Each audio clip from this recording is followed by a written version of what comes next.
Onko mikki päällä? On. Tervehdys. Avoimen tieteen ja tutkimuksen talvipäivät 25 jatkuvat Tiedekulmassa. Mukavaa olla täällä. Meillä on talvipäivien ohjelma siinä vaiheessa, että alkaa olla viimeisen plenaarisession aika. Edessä on kiinnostava paneelikeskustelu, otsikoitu Miten avoimuuden käy. Mutta ennen sitä niin vielä pienimuotoisten päätössanojen paikka ennen kuin päästetään panelistit irti. Mä oon Jonni Karsson Tieteellisten seurojen valtuuskunnasta. Kanssani tässä on Henrikka Mustajoki, avoimen tieteen ja tutkimuksen kansallisen koordinaation pääsihteeri.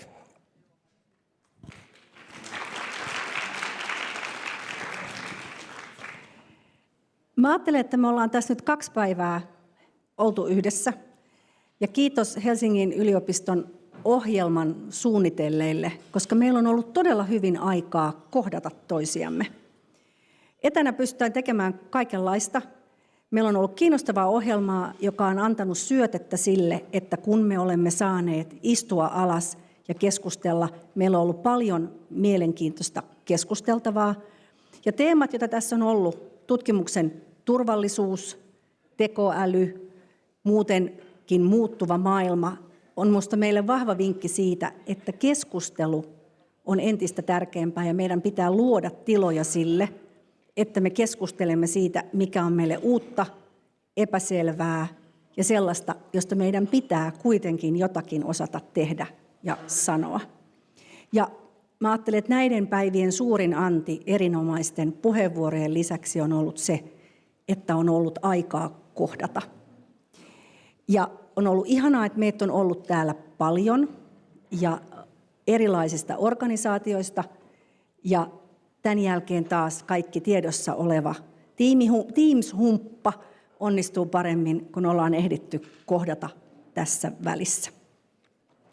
Kiitoksia siis siitä, että olette olleet kaikki täällä ja valmiita kohtaamaan ja käymään erinomaisia keskusteluja. Yes. Ja tosiaan munkin puolesta vielä kiitokset kaikista kohtaamisista ja erityisesti HY-laisille tästä järjestämisestä. Seuraavaksi kuullaan, miten avoimuuden käy. Ja paneelia vetää tiedetoimittaja Mikko Pelttari. Panelistit, olkaapa hyvä.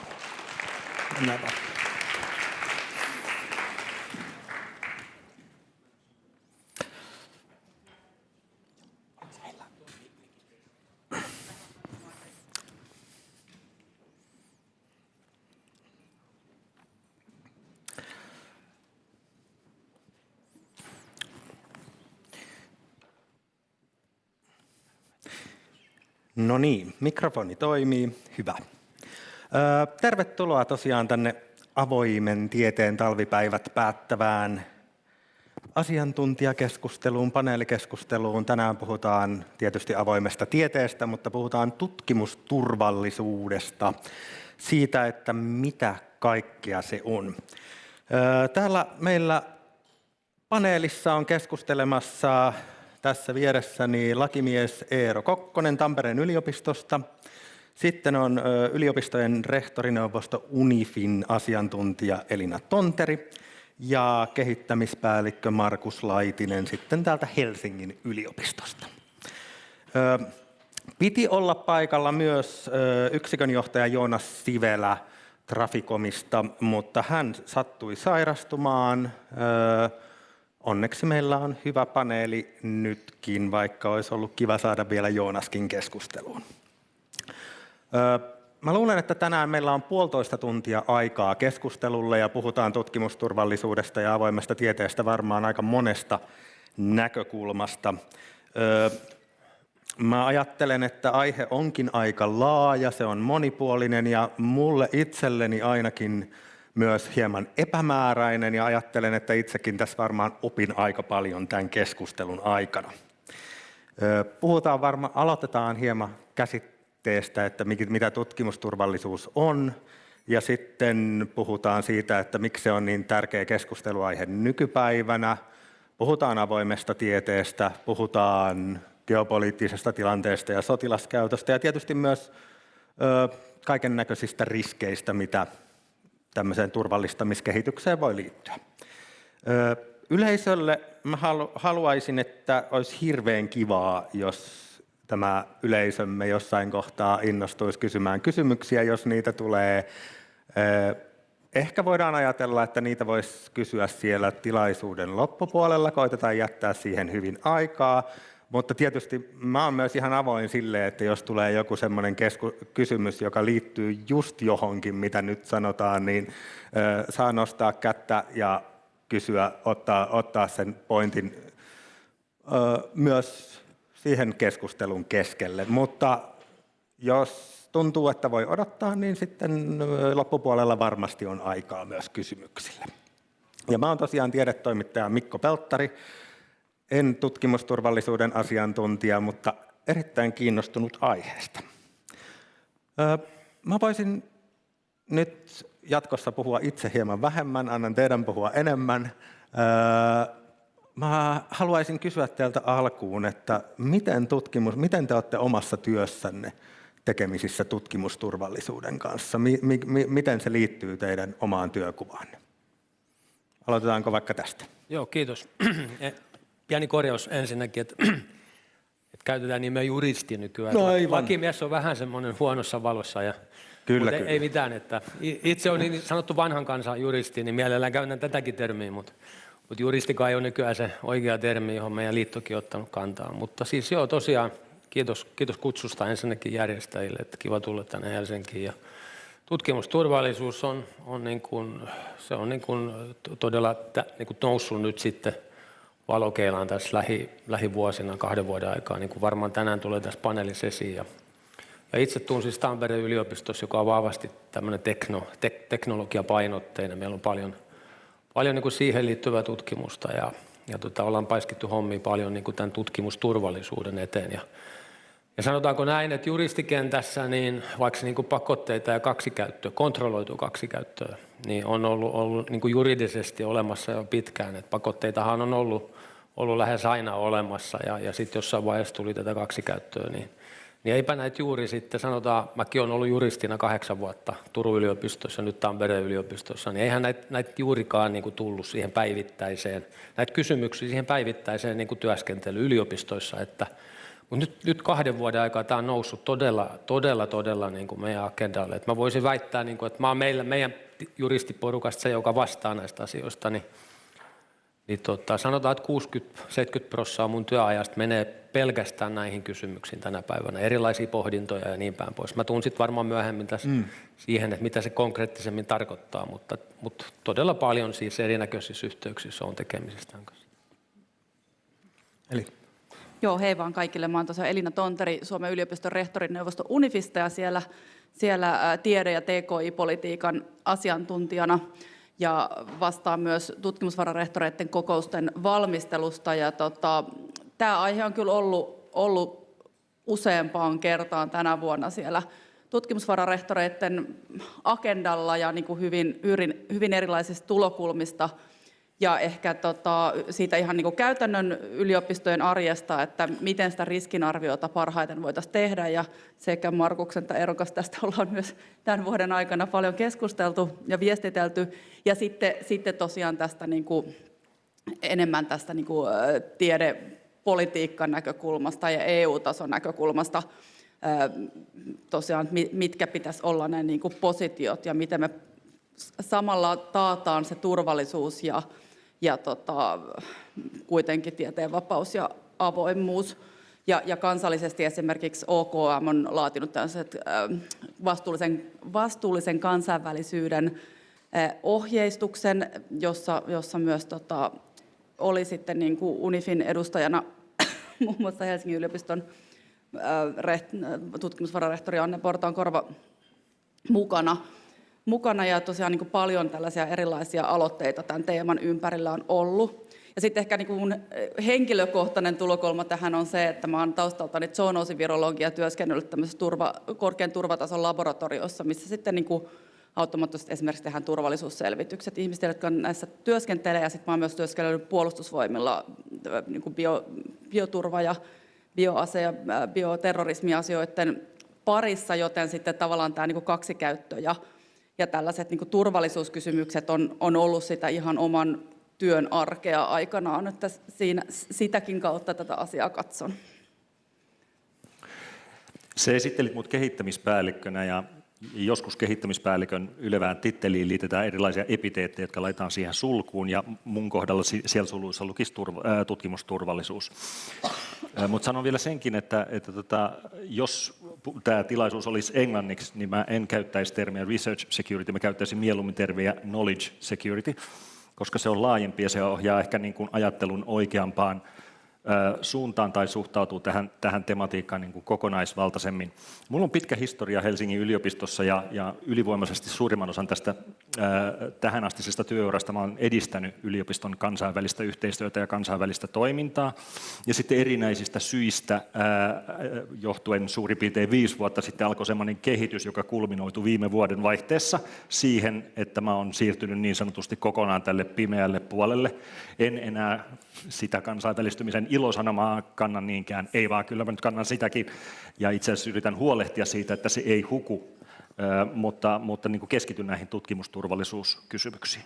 Ja yksi osa sitä työtä on se, että me ollaan tällä hetkellä Helsingin yliopistossa rakentamassa koneistoa ylös kansainvälisen toiminnan riskien arvioinnin ja hallinnan kehittämisessä ja sen koordinointi on mun iso osa mun työtä. Kyllä, kyllä. Tässä olikin monta aihetta, johon myöhemmin tosiaan mennään, ja avointa tiedettäkin käsitellään paneelissa varmaan paljon, mutta kertokaa vielä, että mitkä on semmoiset, nyt kun avoimen tieteen talvipäivillä ollaan, niin mikä on teidän mielestänne se tärkein asia, miten tutkimusturvallisuuskysymykset liittyy avoimeen tieteeseen, avoimen tieteen teemoihin? Mä aloitan. Missä järjestyksessä vaan voidaan mennä? No siis tietysti niin kuin, kyllähän se kantava periaate on avoimuus edelleen ja sitten akateeminen vapaus, että eihän se ole mihinkään kadonnut, ja näitä asioita tarkastellaankin ainakin meidän yliopistossa aina siltä näkövinkkeliltä, että avoimuus ja sitten vapaus ja myöskin kansainvälisyys, että meidän kaikilla yliopistoilla varmaan Suomessa on niin kuin kovat tavoitteet kansainvälisyyden suhteen, että sieltä tulee tutkimusrahaa ja sieltä tulee hyviä tutkijoita. Meillähän on Suomessa ainakin jonkunasteinen niin kuin pulaa hyvistä tutkijoista. Ja sitten tietysti valitettavasti, mutta fakta on niin kuin se, että usein tutkijoita tulee sitten ehkä semmoisista maista, jotka ovat pakotteiden kohteena. Ja joudutaan, että jos ajattelee niin kuin avoimuutta niin kuin laajasti, että se sisältää tämmöisen niin kuin kansainvälisen liikkuvuuden, infrastruktuurin, julkaisut, tutkimusaineiston, että tämmöinen yliopistoameba, joka on niin kuin hyvin monessa mukana ja hyvin paljon asioita tapahtuu, niin se vaan niin kuin aina hämmästyttää, että miten paljon me joudutaan niin kuin just punnitsemaan asioita avoimuuden, vapauden, kansainvälisyyden ja sitten sen toisen oikeushyvän rinnalla, eli sen, että me ei voida niin kuin turvallisuussyistä lähteä johonkin asiaan. Että kysymys on riskien hallinnasta ja sitten siitä, että millaista riskiä, minkä tason riskiä yliopisto missäkin tapauksessa on niin kuin valmis ottamaan. Semmoisia niin kuin lainsäädäntö ja niin päin pois, sitä pitää noudattaa, mutta sitten suurin osa on just semmoista riskiarviointia, jossa joudutaan sitten asiaa lähestymään monelta eri näkövinkkeliltä. No joo, mä voisin katsoa tätä sitten tästä niin kuin enemmän tältä poliisitasolta ja ilahduttavasti toki siinä OKM:n vastuullisen kansainvälisten suosituksissa ja myös EU:n tutkimuksen turvallisuuden suosituksissa, niin siinä on niin kuin lähtökohta on kuitenkin se tieteen vapaus. Ja siinä EU:n suosituksissa jopa mainitaan, että niin kuin, ikään kuin siinä tutkimuksen turvallisuuden määritelmässä on myös, että jos on toimintaa, tutkijoiden häirintää tai muuta, että jos jotain, mikä johtaa sen tieteen vapauden rajoittamiseen, niin se katsotaan myös niin kuin tutkimuksen turvallisuuskysymykseksi. Että se lähtökohta kuitenkin Euroopassa ja Suomessa on se, ja tietysti se on myös meidän perustuslaissa, se niin kuin tieteen tutkimuksen vapaus. Mutta sitten tämä, niin kuin, ehkä tämä niin kuin ajan henki kuitenkin on semmoinen, niin kuin, että tavallaan se turvallisuus, en tiedä onko oikein sanoa turvallisuushype, ja se on niin kuin ymmärrettävää, että se turvallisuus nousee tässä ajassa, mutta ehkä enemmän niin kuin ne kehityskulut, mitkä tulee siitä tietystä niin kuin turvallistamispuheesta siitä, että se niin kuin, me ollaan tavallaan kaikki sille alttiita tässä ajassa ja että pitäisi niin kuin aina tarkistaa vähän, ettei mene lapsi pesuveden mukana, että se on niin kuin, tavallaan, että se vähän niin kuin sit vaivihkaa alkaa se sitä kautta, että aletaan rahoittaa enemmän esimerkiksi kriittisiä teknologioita ja sitten se rahaosuus onkin pois ehkä jostain bottom-up tutkimuksesta ja niin kuin kysymyksen asettelusta ja mikä on niin kuin tutkijoidenkin mindsetti tässä ajassa, niin se on niin kuin älyttömän mielenkiintoinen kysymys seurata just nyt, että mitä siinä tapahtuu.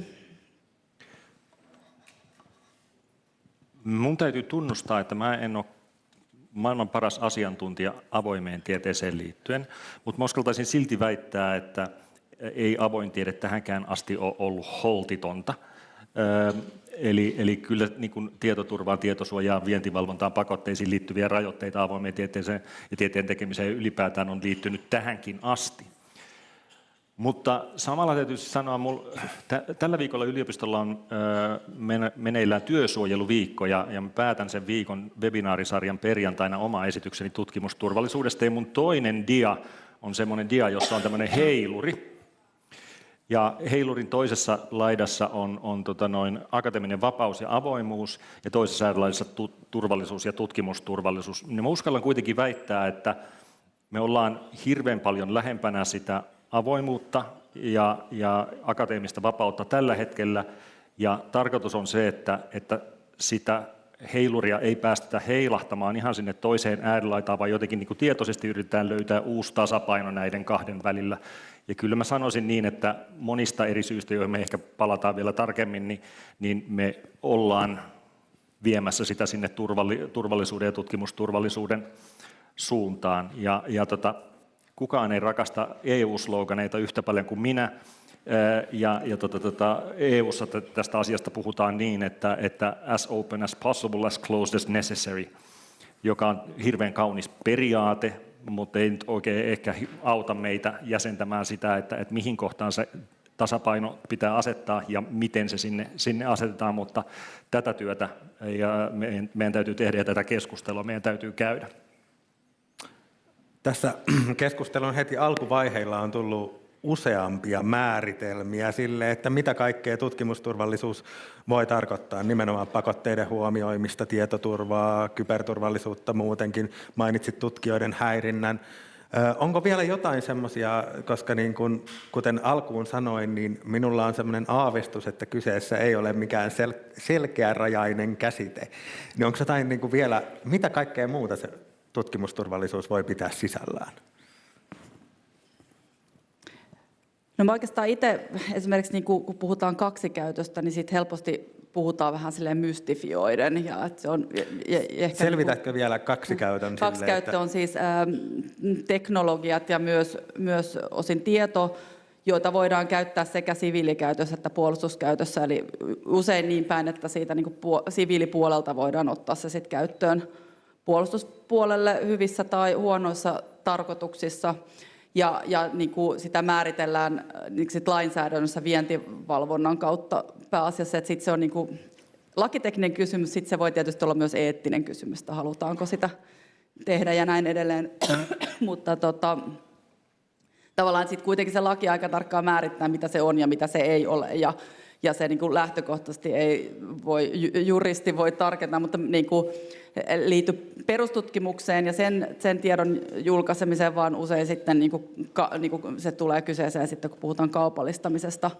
Mutta jotenkin se aihe on sitten semmoinen, että jos se ei ole ihmisille tuttu, ja nyt se on enemmän ja enemmän tuttu, koska siitä on niin paljon puhuttu, mutta vielä pari vuotta sitten se ei ollut, niin se oli vähän sellainen, niin kuin, että usein kuulee, että no yksi semmoinen hyvin usein toistettu, että no näkkileipäkin voi olla kaksikäyttötuote, koska armeijakin syö näkkileipää, mikä on niin kuin sellainen, joo, mutta kyllä siihen on ihan tarkat määritelmät, että mitä ne on ne kaksikäyttötuotteet. Ja tavallaan sitten usein myös ne tutkijat, jotka tutkii sellaisia aiheita,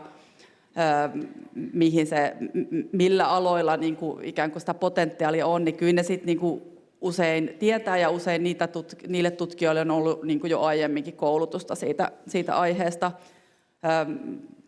ja enenemässä määrin siellä ollaan tietoisia. Usein tutkijat sitä paitsi on niin kuin melkein parhaiten tietoisia siitä, että missä siinä alalla mennään. Et jotenkin se semmoinen niin kuin mystifiointi ja määritelmät, että tässä on niin kuin myös vähän riskiä sellaisella, että puhutaan vähän asian ohi. Ja tosiaan näitä termejäkin on lukuisia, että on tosiaan se tutkimuksen turvallisuus, mutta sitten tosiaan se knowledge security, koska oikeasti yliopistot on myös muuta kuin tutkimusta, myös koulutusta ja opiskelijoiden liikkuvuutta ja näin edelleen, niin on ehkä siinä mielessä parempi, mutta määritelmässä Unifina me ollaan nostettu, että esimerkiksi, en mene sen tarkemmin ainakaan vielä, mutta tosiaan Suomen Akatemiaa koskeva laki uudistettiin vuoden alussa, ja siinä kohtaa sinne tuli tämmöinen velvoite niin kuin akatemialle seurata sitä, tai niin kuin, nyt en muista mikä oli se lopullinen määritelmä, mutta siis varmistaa, että se ikään kuin tämä tutkimusturvallisuuspuoli on tsekattu, niin siinä kohtaa esimerkiksi me nostettiin, että olisi hyvä, että käytetään esimerkiksi tätä, tai juuri tätä EU-määritelmää, koska olisi hyvä, että se olisi EU-tasolla, puhutaan samasta asiasta, ja koska on olemassa määritelmä, ja me nähdään, että se määritelmä on hyvä, niin että mieluummin puhutaan jonkun tietyn määritelmän kautta, kun lähdetään tavallaan ikään kuin joka keskustelussa uudelleen määrittämään sitä, että mitä se tutkimusturvallisuus on. Ja ehkä nyt vielä korostaisin sitä, että tavallaan siinä on se ihan se niin kuin lainsäädännöllinen puoli, mutta sitten se on ihan eri keskustelu, että jos halutaan esimerkiksi, että haluanko minä tehdä puolustustutkimusta tai tehdäänkö meidän yliopistossa tai meidän tiedekunnassa, se on sitten taas niin kuin eettistä keskustelua ja sitten nämäkin menee usein vähän sekaisin. Markus. Mulla on vielä parempi letkautus kuin tuo näkkileipä liittyen kaksoiskäyttöön, ja se on peräisin Edinburghin yliopiston rehtorilta Peter Mathisonilta, joka yhdessä tilaisuudessa hiljattain sanoi, että maailmassa on vain yksi asia, joka ei ole kaksoiskäyttöä, ja se on ydinaseet, koska sille ei ole kuin yksi käyttö. Tutkimusturvallisuudesta ei ole Suomessa mitään yhteisesti hyväksyttyä määritelmää, ja ehkä kannattaa huomata sekin, että kun puhutaan tutkimusturvallisuudesta, niin eri puolilla maailmaa, se on niin uusi juttu kaiken kaikkiaan, että siitä on erilaisia tulkintoja, että mitä kaikkea siihen sisältyy ja mitä ei. Suomessa Aallon ja Helsingin yliopiston vieraina on tällä hetkellä puolisentoista tusinaa tutkimusturvallisuuden ammattilaista USAsta, jossa se määritellään toisella tavalla kuin se määritellään meillä, ja he esitteli eilen meille koulutusohjelmiaan ja sen koulutusohjelman eri osa-alueita, siis miten heillä tutkijoille tutkimusturvallisuudesta koulutetaan, ja mä en nyt niitä kaikkia edes muista ulkoa, mutta siinä oli joukossa myöskin siis sellaisia, joita me ei oikein ehkä tunnisteta tai mielletä tutkimusturvallisuuteen kuuluvaksi, mutta mä itse ajattelen tutkimusturvallisuudesta yksinkertaisesti niin, että se on kaikkia niitä asioita ja tapoja, joilla yliopiston tietopääoma voi niin kuin päätyä väärin ja yliopiston kannalta tarkoituksenmukaisattomiin käsiin. Ja tämä koskee myöskin tuotannon tekijöitä, eli siis dataa. Ja sitten toinen puoli sitä asiasta on myöskin niin kuin epäsopiva vaikuttaminen yliopiston tutkimukseen ja tekemiseen. Eli tämä niin kuin väärinkäsiin joutuminen ja epäsopivalla tavalla vaikuttaminen, niin ne on molemmat osa tätä tutkimusturvallisuutta, mutta niitä tapoja, sitten niitä konkreettisia tapoja, jolla tämmöinen voi tapahtua, niin niitä on aika monia, ja kun on tälle turvallisuuspuolelle siirtynyt, niin ehkä tullut vähän niin kuin epäluuloisemmaksi myöskin, ja joskus näkee kaikkialla niin kuin mörköjä, mutta kyllä tosiaan siis käytännössä niitä siis kybervakoilun, siis väärällä pohjalla rekrytoitavien ihmisten ja tällaisten asioiden lisäksi niitä on lukuisia muitakin. Joo, kiitos. Siis kaksoiskäyttöteknologian tutkiminen ei ole missään nimessä kielletty, että se on edelleen täysin sallittu, että tämmöistäkin ehkä väärinkäsitystä edelleen ilmenee. Me ollaan havaittu meidän yliopistossa, että itse asiassa niin kuin tutkijoiden tietämys tästä aiheesta, totta kai he tuntevat sen oman tutkimuksensa ja ovat niin kuin sen oman tutkimuksensa parhaita asiantuntijoita, ja sitähän tarvitaan sitten siinä vaiheessa, kun lähdetään miettimään, että onko sitä kontrolloitua kaksikäyttöä. Täytyy pitää erillään kaksikäyttö ja kontrolloitu kaksikäyttö. Kontrolloitu kaksikäyttö on se, johon liittyy lainsäädännön vaatimukset. Eli jos kontrolloitu kaksikäyttö on EU-määrittelemä kaksikäyttöteknologiaa, sen vienti EU-rajan ulkopuolelle tietyissä tilanteissa, jos se on siis liiaksi soveltavaa tutkimusta. Perustutkimus on aina tämän niin kuin koko hässäkän niin kuin ulkopuolella. Tosin tutkijat liian niin kuin hanakasti vetoaa siihen perustutkimukseen, kun ehkä ollaan sitten jo. Esimerkiksi Business Finlandhan rahoittaa aika pitkälti sitten jo semmoista niin kuin soveltamista lähellä olevaa tutkimusta, että kysymys ei ole enää perustutkimuksesta. Mutta sitten jos ajattelee niin kuin tutkijaa tai tutkimuksen vastuullista johtajaa, että se varmaan kiinnostaa niin kuin tutkijoita, että paljon on tätä ylätason juttua tällä hetkellä, mutta ne konkreettiset ratkaisut, miten joku tietty, meillä tulee kiinalaisia, tehdään kiinalaisten kanssa yhteistyötä, Irakia, kansainvälistä seminaarijulkaisua, sitä tutkimusaineistoa, tätä jenkkiteknologiaa meidän laboratorioihin, vierailijoita jostain, tehdään julkisia hankintoja, geoblokkaus, me ollaan geoblokkattu Venäjä ja Irani tällä hetkellä, että sieltä ei pysty ottaa mitään yhteyksiä. Tämä niin kuin jalkautuu siis sinne niin kuin tutkijan elämään todella monelta suunnalta tänä päivänä. Mä rohkenen väittää, että tutkijat ei ole ihan nyt, saatikka vastuulliset tutkijat, jotka siis vastaa siitä omasta tutkimuksestaan, niin eivät ole tätä vielä sisäistäneet sillä tavalla, kun tämä pitäisi sisäistää.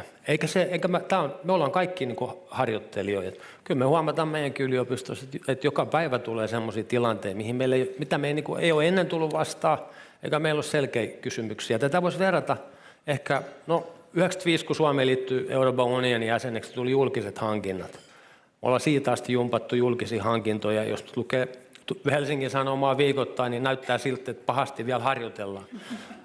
GDPR tuli, olisiko 10 vuotta sitten tuli GDPR, eli henkilötietojen suojakysymykset. Edelleen, kun lukee Helsingin Sanomaa, näyttää siltä, että treenataan vieläkin. Ja lainsäädäntö muuttuu. Nyt tähän puhutaan siitä, että yhteisöille tulisi myöskin sitten taloudellinen niin kuin seuraamus. Me ollaan nyt, niin kuin mä sanoin tuossa mun alkuspiikissä, niin tämä on tullut 2 vuotta sitten suurin piirtein. Sattuneesta syystä 2 vuotta.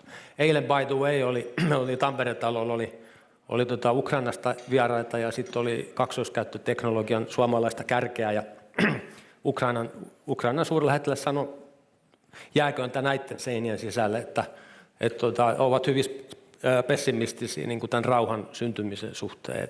Ja niin kai mediasta on tänä päivänä luettavissakin, että tuskin sitä rauhaa niin kuin saadaan aikaiseksi ja niin kuin tilanne jatkuu sellaisena kuin se on. Mutta siis niin kuin kyllä se niin kuin käy vähän ehkä harmittaakin PI:n puolesta, että kyllä me niin kuin koitetaan aina sitä että tutkijoille ja PI:lle olisi niin kuin mahdollisimman vähän sitä normirasitusta. Siis, että jos ajattelee, että juristeillakin on vaikea pysyä tänä päivänä kelkassa, että mitä kaikkea lainsäädäntöä meillä on. No miten me ollaan Tampereella vastattu siihen, että meillä on ihan säännöllisiä koulutuksia, meillä on tämmöisiä niin kuin kanavia, palvelukanavia, mihin voi PI:t laittaa niin kuin ihan konkreettisia kysymyksiä, että hei, olen lähdössä Hongkongiin, että voinko ottaa läppärini mukaan tai että meille on tulossa tosiaan vaikka joku kiinalainen delegaatio, että miten toimin näiden kysymysten suhteen. Ja meillä tulee aivan valtavasti näitä kysymyksiä. Että sen verran vielä, että mä inhottaa sanottaa ihan oikeasti, että mä en koskaan niin kuin tykkää pelotella tai niin kuin käyttää tämmöistä, niin kuin, mutta siis se on ehkä vähän jäänyt pimentoon se, että oikeushenkilöillä eli yliopistollahan on mä joudun käyttämään tätä sanaa, mä en haluaisi käyttää, että niin kuin puhutaan avoimesta tieteestä ja akateemisesta vapaudesta, mutta se on sanktioitu näitä asioita, eli yksittäisellä henkilöllä, yksittäisellä tutkijalla, jos rikkoo pakotteita, niin saattaa olla siitä rikosoikeudellisia seuraamuksia. Tämä on fakta, mikä täytyy tunnustaa ja se on hyvä pitää mielessä. Samaten oikeushenkilöllä, joka ei noudata niin sanottu huolellisuusvelvoitetta, saattaa olla seurauksena yhteisösakko. Eli siis, oliko se nyt maksimissaan 5% liikevaihdosta. Meidän Tampereen yliopiston liikevaihto on 3,5 miljoonaa, niin jokainen voi puhua, millaisista summista puhutaan. Eihän näitä keissejä ole tällä hetkellä paljon. Oikeustapauksia ei ole hirveästi, mutta eipä niitä ollut silloin, kun GDPR tuli niin paljon, mutta nyt niitä on jo. Siltä vaan, ehkä se mun pointti tässä on just se, että on se PI:n taso, mihin liittyy hyvin paljon erinäköisiä päivittäisen ahertamiseen liittyviä kysymyksiä, ja sitten on tämä institutionaalinen taso, jossa niin kuin instituution, yliopiston, yrityksen, minkä tahansa on noudatettava tiettyä huolellisuutta näiden väärinkäytösten ehkäisemiseksi. Ja silloin tullaan just siihen, että pitää olla koulutusta ja pitää olla ohjeistusta ja niin päin pois. Ei sitä PI:tä ja tutkija yksin voi jättää näiden kysymysten kanssa. Joo, Suomessa kuitenkin on paljon vastuuta tai niin kuin vapautta vastuullisilla tutkijoilla, professoreilla. Niin se on perinteisesti yliopistoissa tietysti näin. Markus.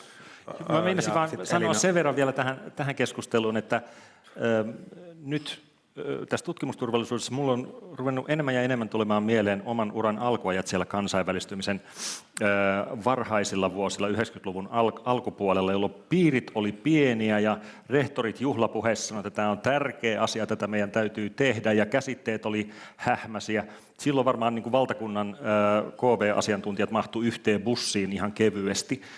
Nykyään ei niinkään. Ja nyt tässä tutkimusturvallisuudessa on niin kuin ihan samanlainen tilanne. Me ollaan niin kuin voimakkaassa kehitysvaiheessa, ja se, miten me ymmärretään ja miten me mielletään se ja miten me sitä niin kuin arjessa toteutetaan, niin se hakee vielä muotoa. No joo, oikeastaan olin juuri tätä sanomassa, että se kovasti hakee nyt muotoaan. Ja se niin kuin riippuu vähän yliopistoista. Ne yliopistot, joissa on erityisesti tekniset yliopistot, on tässä ehkä vähän pidemmällä. Ja tietysti myös isot yliopistot, joilla on resursseja tähän, koska tämä syö tosi paljon resursseja. Ja kovasti nyt sitä niin kuin yliopistoissa mietitään, että mitkä on ne parhaat tavat. On koulutusta, on erilaisia infosivuja vaikka intraneteissä. Sitten on ihan hallinnollisiin prosesseihin integroitu tällaisia erilaisia checklistejä, että sitten sieltä tulee jotain punaisia lippuja tai sellaiset, nyt sinun pitää tarkistaa eteenpäin. Mutta sitten se ongelma oikeastaan on sit sillä tasolla, että usein PI- ja dekaanitasolla, joiden pitää sitten niin kuin esimerkiksi joku tutkimushanke, sopimus allekirjoittaa, niin tavallaan, että sitten voi ollakin, että täällä on nyt näitä keltaisia lippuja, mutta mitäs tehdään?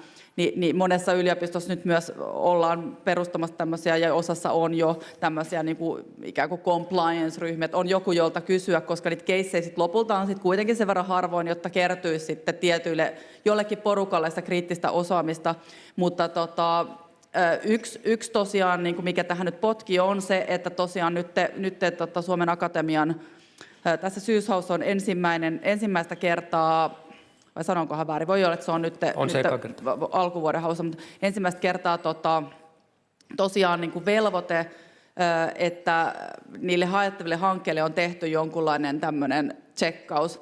Ja siitä käytiin tosi paljon keskustelua alkuvuodesta, että kenen se tsekkaus pitäisi tehdä. Ja sitten kuitenkin niin kuin yliopiston viesti oli se, että se halutaan pitää niin kuin omissa käsissä se, miten se tarkastetaan. Ja sitten ikään kuin nyt siihen tulee jonkunlainen rasti ruutuun akatemialle ja sitten niin kuin mahdollisuus sille, että he voi kysyä lisää. Ja Suomen Akatemia on nyt pyytänyt kaikkia Suomen yliopistoja esimerkiksi nimeämään jonkun henkilön, joka on sitten kontaktipiste sille, että voidaan kysyä lisää. Ja tämä siis tietenkin tarkoittaa sitä, että nyt on tosi kova paine myös yliopistoille varmistaa, että tämmöiset erilaiset, tai se riippuu nyt sitten yliopistosta, että miten tämä järjestetään, mutta ennustan, että alkuvuodesta tästä on kovasti nyt niin kuin jatkuu tämä pöhinä ja mietitään myös, että miten ehkä yliopistot voisi tehdä sitä yhdessä, mutta nyt ollaan ehkä vähän sellaisessa tilanteessa, että niitä tapoja vielä etsitään ja mietitään, mutta niitä kyllä tehdään. Ja on aina ennenkin tehty, mutta ehkä niin kuin, jos palaan tähän niin kuin tiedepolitiikkatasoon, niin tietysti tässä ajassa on nyt nähtävissä, että ehkä esimerkiksi EU-rahoitusta on tosi paljon tulossa enemmän aloille ja ihan niin kuin suoraan puolustustutkimukseen, nyt myös niin kuin Horisontti Eurooppaan on tulossa, niin kuin, että siinä sallitaan 2 käyttöä, kun ennen siinä on ollut täysin siviilikäyttöklausuuli, että näitä keissejä todennäköisesti on tulossa paljon enemmän, mikä myös nyt puskee, että tässä on niin kuin paljon tekijöitä, jotka niin kuin puskee siihen suuntaan, että niiden prosessien pitää olla kunnossa. Ja sitten vielä yksi, mikä tuli tuossa ihan ajatuksen, puhutaan, niin kuin, että tämähän oikeasti sitten, tämä on niin kuin vastuullista tiedettä, että nimenomaan, että kyllähän niin kuin halutaan tehdä vastuullisesti ja halutaan varmistaa, että toimitaan vastuullisesti. Mutta sitten ehkä jos niin kuin palataan tähän ajan henkeen, niin sitten sekin, että mikä, niin kuin, ja tämä nyt suoraan liittyy tutkimusturvallisuuden määritelmiin, mutta sitten ehkä tähän niin kuin vastuullisuuden määrittelmiseen, että että joitain vuosia sitten niin erilaiset niin kuin day-asiat oli se, mikä on, niin kuin, ja meidän näkökulmasta se toki edelleen on vastuullista, mutta se on niin kuin maailmassa kaventunut huomattavasti se porukka, kenen mielestä se on vastuullista. Ja sitten taas pari vuotta sitten, vaikka yliopistosta olisi puhuttu, että tehdään puolustustutkimusta, niin varmuuden vuoksi ei aloitettu esimerkiksi tiettyjen puolustustoimijoiden kanssa jotain hankkeita, koska ajateltiin, että meidän yliopistossa ei tehdä puolustustutkimusta, kun nyt keskustellaan siitä, että miten voidaan tehdä ehkä puolustustutkimustakin ja niin kuin, miten esimerkiksi päästään nyt näihin tuleviin EU-rahoihin käsiksi. Eli se, niin kuin, miten missäkin ajassa, mikä nähdään vastuullisena, on myös kauhean mielenkiintoista. Se tapahtuu, nyt on tapahtunut ihan hirveän nopeasti näitä muutoksia, ja koska me eletään tässä ajan hengessä, niin ne on ehkä semmoisia, mitä me ei itsekään huomata. Ja sitten ehkä kun katsotaan taaksepäin, niin katsotaan, että oho, tuossahan se vastuullisuuden tulkinta muuttuikin aika merkittävästi. Ja se ei tarkoita, että nämä niin kuin on poissulkevia, mutta joku, mikä ehdottomasti ei esimerkiksi ollut joku aika sitten vastuullista, niin, ja oli ehkä niin kuin jopa sellaista, että sitä ei niin kuin haluttu puhua, jos joku teki vaikka puolustustutkimusta, niin nyt se voidaankin nähdä vastuullisena. Onko rahoittajien rooli itse asiassa siinä, että miten niin kuin, tutkimusturvallisuuden käytännöt esimerkiksi muodostuu, niin onko se suuri, että jos niin kuin EUn horisonttiohjelma tai Suomen Akatemia määrittelee näitä, niin miten te näette sen?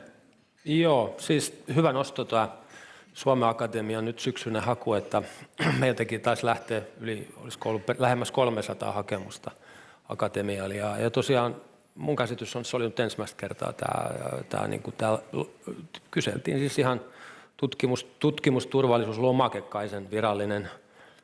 Siellähän on aikaisemmin ollut jo aineistonhallintasuunnitelma ja sen tyyppistä asiaa, missä on IPR-kysymyksiä ja sitä sun tätä. Ja mä olen itse henkilökohtaisesti pitänyt sitä tosi hyvänä, että tavallaan tutkija joutuu orientoitumaan, mutta sehän liittyy tähän niin kuin akatemian lain muutokseen ja sitä kautta, niin kuin, että akatemian täytyy niin kuin sit varmistua näistä asioista. Ja mä pidän sitä hyvänä asiana. Jälleen kerran niin tutkija joutuu näiden kysymysten parissa niin kuin pysähtymään ja miettimään sitä tulevaa tutkimustaan. Esimerkiksi nyt labrojen ja laitteistojen suhteen, että mitä labroja käytän, mitä laitteita käytän, onko niissä esimerkiksi yhdysvaltalaista teknologiaa, ja yhdysvaltalaisen teknologian tänä päivänä tai jo aikaisemminkin, onhan meillä ollut näitä keissejä vaikka kuinka paljon, saattaa liittyä se, että tietyt kansallisuudet eivät saa käyttää sitä teknologiaa. No, palkkaanko tutkimustiimiin, niin sitten näitä kansallisuuksia vai jätänkö nämä kansallisuudet tästä syystä syrjää ei saa ketään, siitähän ei ole kysymys, mutta siis, että kyllähän yliopistolla on ihan täysoikeus legitiimejä intressejään ja sitten niin kuin, niissä puitteissa, mitä lainsäädäntö säätää, niin kuin toteuttaa se tutkimus. Et hyvin paljon erinäköisiä kysymyksiä. Mä luulen, että me tullaan näkemään Business Finlandilta, en tiedä, mutta vaikkaisin näin, että nämä meidän kansalliset keskeiset rahoittajatahot tulee etenemään samalla polulla, että meillä korkeakouluille ja tutkimuslaitoksille tulee niin kuin sitä painetta sieltä rahoittajatahoilta, että hei, nämä asiat nyt täytyy jollain tavalla laittaa parempaan kuvaan, ja tämä on sitten se suunta, mihin mennään. Näin mä uskon, ja varmaan eurooppalainen raha myöskin, sä osaat varmaan paremmin siitä sanoa, mutta että menee samaan suuntaan vahvasti. Lastenkasvatuksessa on, muistan vielä, kun omat lapset oli pieniä, niin on 3 keskeistä periaatetta, eli uhkailu, lahjonta ja kiristys. Ja kun sä kysyit näistä rahoittajista, niin kyllä se lahjonta, eli siis se rahoittaja, varsinkin ulkopuolinen rahoitus, on se, millä niin kuin asioita voi draivata, ja ihan selvästi niin kuin valtakunnan hallitus on ymmärtänyt, että Suomen Akatemian lakiin puuttumalla niin saadaan tässä kohtaa niin kuin muutoksia nopeiten aikaan, ja se oli varmaan yksi syy siihen, miksi näin tehtiin, ja EU:ssa on oikeastaan ihan sama asia esillä, se kysymys on enemmän siis siitä, että sopeudut tähän tai jää rahoituksen ulkopuolelle. Ehkä voisin vielä palata tähän mitä siinä Suomen Akatemian lain muutoksen pyörteissä tapahtui, että se lähti hyvin tiukasta määritelmästä, jossa niin kuin Suomen Akatemian olisi pitänyt huomioida sitä rahoitusta myöntäessään Suomen turvallisuus- ja ulkopoliittiset intressit, mikä nosti sen äläkän, että eihän näin voi olla, että sehän on hyvin epämääräinen käsite ja tavallaan, että se tutkimuksen turvallisuus pitää niin kuin määrittää, mitä se tarkoittaa. Ja sitten siinä päädyttiin nimenomaan tähän EU-määritelmään. Mutta siinä ehkä oli enemmän kuin, että olisi ollut pahat aikeet taustalla tai kontrolliaikeet, niin siinä oli käynyt niin, että siinä oli siis kopsattu suoraan Ruotsin vastaavasta laista se muotoilu. Ja Ruotsissa se oli mennyt vähän vahingossa läpi niin, että yliopistot ei huomannut, että tämmöinen muotoilu tuli. Ja sitten hyvin nopeasti Suomessa tämä keskustelu meni, tai siitä nousi, niin kuin, ja siitä oli mediassakin keskustelua, mutta sitten tavallaan huomattiin, että hupses, että eihän tämä näin pidä olla. Ja onneksi niin, että sit Suomessa selkeästi se niin kuin lain muotoilu ja se keskustelu myös ministeriöiden taholta niin kuin oli sitä, että joo, että tieteen vapaus pitää turvata ja niin kuin määritelmän pitää olla tarkka. Ja ajatellen just, että nyt meillä on poliitikot pääosin, joiden kanssa niin kuin tällaisen lainmuotoilun kanssa voidaan elää, mutta mitä jos ajat muuttuu, niin siinä hyvin nopeasti voitaisiin puuttua tieteen vapauteen, ja sitten se on jo myös ristiriidassa perustuslain kanssa. Mutta siinä oli erilaisia käänteitä ja syitä sille, miksi se alkuperäinen muotoilu oli mikä oli, mutta loppu hyvin, kaikki hyvin. Nyt meillä on oikein hyvä muotoilu siinä. Näettekö siitä, tämä on muutaman kerran noussut esiin, mutta minkälaisena riskinä te näette esimerkiksi sellaisen, että niin kuin, yhä enemmän rahoitusta alkaa niin kuin rahoittajien toiveiden mukaan tai rahoitushakujen määritelmien mukaan niin suuntautua sitten tämmöiseen strategiseen tutkimukseen, ja että onko siinä kyse siitä, että niin kuin tavallaan akateeminen vapaus tutkia sitä, mitä tutkitaan, niin kapenee?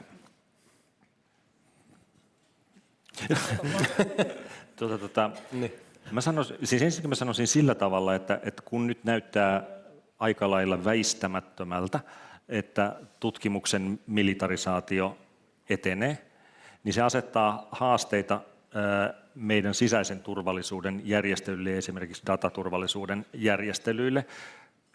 Nyt me voi ajatella, että me ollaan ollut tähän asti jonkun verran semmoisessa lintukodossa, että kun me ei olla tehty semmoista riskaapelia tutkimusta, niin meihin ei ole ehkä semmoisia niin suoria vakoilu- tai muita intressejä kohdentunut.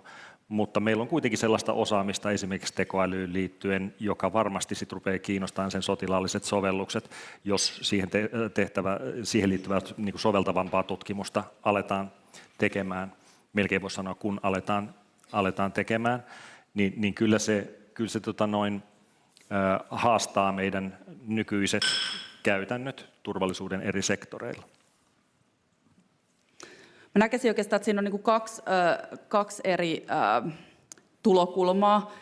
On tosiaan se, että mihin se raha, mitä meillä on koko ajan vähemmän tutkimusrahaa, niin mihin se menee. Ja en ota kantaa siihen, että me tietysti tarvitaan sitä tutkimusta siellä kriittisten teknologioiden alalla, ja siinä on niin kuin tämä geopoliittinen tilanne, ja siinä on teknologiakilpajuoksu ja kuka voittaa teknologiakilpajuoksun, ja en ota kantaa siihen, että onko se hyvä vai huono asia, että me halutaan se voittaa, mutta niin kuin fakta on se, että jos sitä rahaa on vähemmän, sitä menee enemmän niin kuin aloille, jossa on sitten esimerkiksi näitä dual use-kysymyksiä, niin se tarkoittaa tosiaan, että siellä joudutaan niin kuin miettimään sitä, että voidaanko julkaista vapaasti, voidaanko tietoa jakaa vapaasti, kenen kanssa sitä yhteistyötä voidaan tehdä. Ja kyllähän niin kuin, se ei ole sattumaa, että niin kuin esimerkiksi Japanin ja Australian ja Etelä-Korean kanssa tehdään yhteistyötä. Ne on Naton liittolaismaat. Eli nämä tämmöiset niin kuin allianssit ja liittolaisuudet sitten niin kuin näillä tutkimusaloilla korostuu. Ja silloin se tarkoittaa, että se niin kuin kapenee, että kenen kanssa ja mitä tehdään ja mihin se raha menee. Ja sitten no joo, niin se ensimmäinen pointti oli tosiaan, että se kapenee, että mihin raha menee.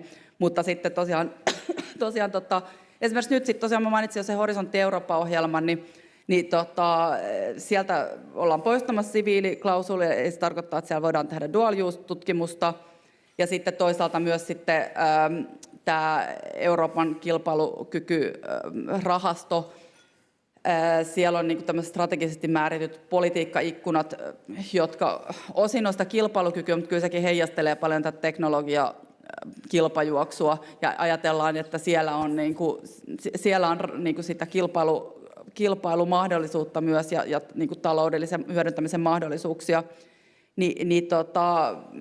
Kyllä siinä nyt on tosi niin kuin vakavia kysymyksiä siitä, että jos ajatellaan, että Horisontti Eurooppa niin kuin on ollut todella vahva juuri avoimuutensa takia, niin mitä tapahtuu avoimelle julkaisemiselle niin kuin näillä tutkimusaloilla, voidaanko olla yhtä avoimia, ja sitten toinen on tämä niin kuin kansainvälinen yhteistyö, että voidaanko esimerkiksi assosioitumaiden kanssa tehdä nyt sitten tutkimusta, jossa on tällaisia niin kuin, ehtoja.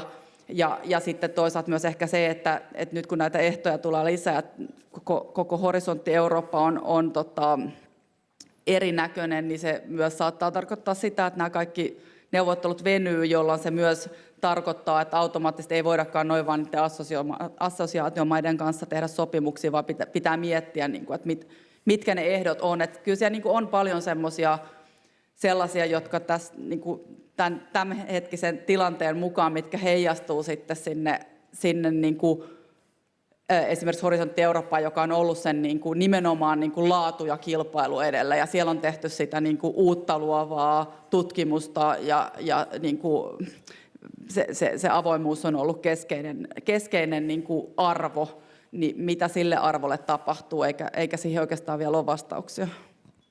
Ai niin, mä tarkoitan. Saatte tämänkin. Joo, tuplana. Joo, siis kysymys oli, että ollaanko menossa niin kuin enemmän dual-use-tutkimukseen tai tämmöiseen, niin kuin, jos ymmärsin oikein, tai muistan oikein, mutta me vastataan sinne suuntaan. Niin tarkka vastaus kuin juristilta saa, siis joo, kyllä mun mielestä on näin, että mun mielestä se on ollut jo pidemmän aikaa nähtävissä, että ollaan niin kuin menossa enemmän sinne. Tai siis on totta kai paljon muutakin tutkimusta, eihän se muu tutkimus ole mihinkään hävinnyt, mutta enenevässä määrin ollaan lähellä yliopistoja, patistetaan tekemään yhteistyötä teollisuuden kanssa, sitten katsoo mihin suuntaan teollisuus menee. No, teollisuus näkee niin kuin kasvumahdollisuuksia puolustusteollisuudessa, niin eikä se nyt ole vaikea arvata, että mihin suuntaan tässä ollaan niin kuin menossa. Ja kyllä se näkyy, niin kuin sanotaan tämmöisen yliopistojuristien niin kuin arkipäivässä, kun me ollaan jonkunnäköinen hubi kaikilla sopimuksilla, mitä yliopistoissa tehdään, niin kaikki sopparithan kiertää meidän kautta, niin kyllähän siellä on selkeästi sitä, niin kuin on lisääntynyt se semmoinen yhteistyö niin kuin puolustusteollisuuden ja sitä lähellä olevien niin kuin yhteisöjen kanssa. Meillä on Tampereen myöskin erinomaisen niin kuin mielenkiintoinen tähän teemaankin, tai tämmöisen globaaliin ehkä niin kuin teknologiakilpailuun liittyvä. Meillä on tämä EU-rahoittama Siru-pilottilinja, eli puolijohteisiin liittyvät asiat, puolijohteisiin liittyvät kysymyksethän on niin kuin äärimmäisen niin kuin mielenkiintoisia ja tavallaan ja osittain liittyvät myöskin tähän puolustusteollisuuteen. Harmi, että Traficomin edustaja ei päässyt tänään paikalle, niin oltaisiin kuultu kyberturvallisuudesta enemmän, joka on sitten se joka on niin kuin kovan luokan niin kuin vakoilua ja vaikuttamista ja mitä se ikinä sitten voikaan olla, en ole missään nimessä sen alan asiantuntija. Mutta siis joo, ollaan menossa varmasti siihen suuntaan vahvasti ja niin kuin, jos niin kuin politiikkatasollakin sitä sallitaan, että siihen on liittynyt eettisiä kysymyksiä ja ei niinkään juridisia. Mä otan yhden noston tässä näin, että puhutaan julkaisuista siis, mikä on meidän yliopistojen semmoinen niin kuin perushommaa ja jokaisen tutkijan niin kuin intohimo ja hyvä näin, ja niin se kuuluu jatkossakin olla, mutta siis tavallinen julkaisukin on vientiä tämän lainsäädännön silmissä, eli se joskus tutkijoille tulee yllätyksenä, että julkaisuni on vientiä lainsäädännön silmissä. Ja meillä on yksi oikeuskeissi itse asiassa Euroopan tasolla olemassa tästä, että hollantilaiset tutkijat päätti julkaista artikkeli lintuinfluenssan ilmateitse leviämisestä, siis, jota siis mun käsityksen mukaan voidaan niin kuin biologisena asena myöskin käyttää. Ja tässä julkaisussa paikallinen viranomainen katsoo, että tässä on liian yksityiskohtaista tietoa tästä ilmateitse leviämisestä, ja se katsottiin tämmöiseksi niin kuin kaksikäyttötuotteeksi. Eikö se olekin aika hassu juttu, että se katsottiin kaksikäyttötuotteeksi, jotta se olisi niin kuin saatu julkaistua, niin se olisi vaatinut paikallisen viranomaisen luvan, vientiluvan siis. Siis se ei välttämättä nyt tarkoita sitä, että jos on kysymys kontrolloidusta kaksikäyttöteknologiasta, etteikö sitä saisi viedä tai julkaista tässä tapauksessa, mutta saa viranomaisen luvan. Meillä tämä vastuuviranomainen on ulkoasiainministeriö, joka myöntää sitten näitä vientilupia. Ja mutta sitten tämä suomalainen niin kuin, tulkinta tästä asiasta on kuitenkin sit se, että puhutaan näistä TRL-tasoista, jotka varmaan on kaikille tuttuja. Ja viittasin aikaisemmin jo tuohon perustutkimukseen, eli jos kuitenkin julkaisussa on sitten, ei ole liian yksityiskohtaista tietoa tästä kontrolloidusta kaksikäyttötuotteesta, niin silloin se katsottaisiin, että se olisi niin kuin tätä niin kuin perustutkimustasoa ja se julkaisu ei tarvitse vientilupaa. Mutta jos sulla on vaikka julkaisu, missä opetetaan tekemään mini-ydinreaktoreita tai mitä se ikinä onkaan ja siellä on sitten jo liian yksityiskohtaista tietoa, niin silloin ollaan jo siinä tilanteessa, että se vaatii vientiluvan. No mä kysyin, meillä oli CSC on myöskin mielenkiintoinen kysymys, eli supertietokoneet, että siellä käydään myös kova keskustelu tällä hetkellä, että siellä on kaikki korkeakoulut mukaan ja sitten CSC, että supertietokoneet pystyy tekemään niin monimutkaisia laskentatehtäviä sit jo, että niitä voidaan sitten käyttää vaikka ydinpommikehityksessä tai vaikka mihin. Ja sitten se, että miten se turvallisuusympäristö ja CSC-ympärillä saataisiin sitten semmoiseksi, että se ei niin sanotusti edistäisi vääriä tarkoitusperiä. Et se on myöskin todella mielenkiintoinen ja aktuaali aihe, niin kuin mitä tällä hetkellä niin kuin käsitellään. Joo. No jotain nostoja tässä, että kuten nähdään, niin aihe on hyvin mielenkiintoinen ja laaja. Että. Kyllä on. Me ollaan tässä puhuttu paljon näistä kriittisen teknologian aloista ja Elina sanoit siinä, että niin kuin tutkijat, jotka toimii sellaisilla aloilla, missä esimerkiksi kaksoiskäyttöä on ollut aikaisemmin tai kaksi käyttöä, kumpi on oikeampi termi? Kumpaakin olen kaksi käyttöä on ollut, niin he ovat hyvin kartalla siitä, että mistä on kyse. Mutta onko sitten nykyaikana, mulle tulee mieleen niinku tämmöisiä niinku mahdollisuuksia tavallaan, että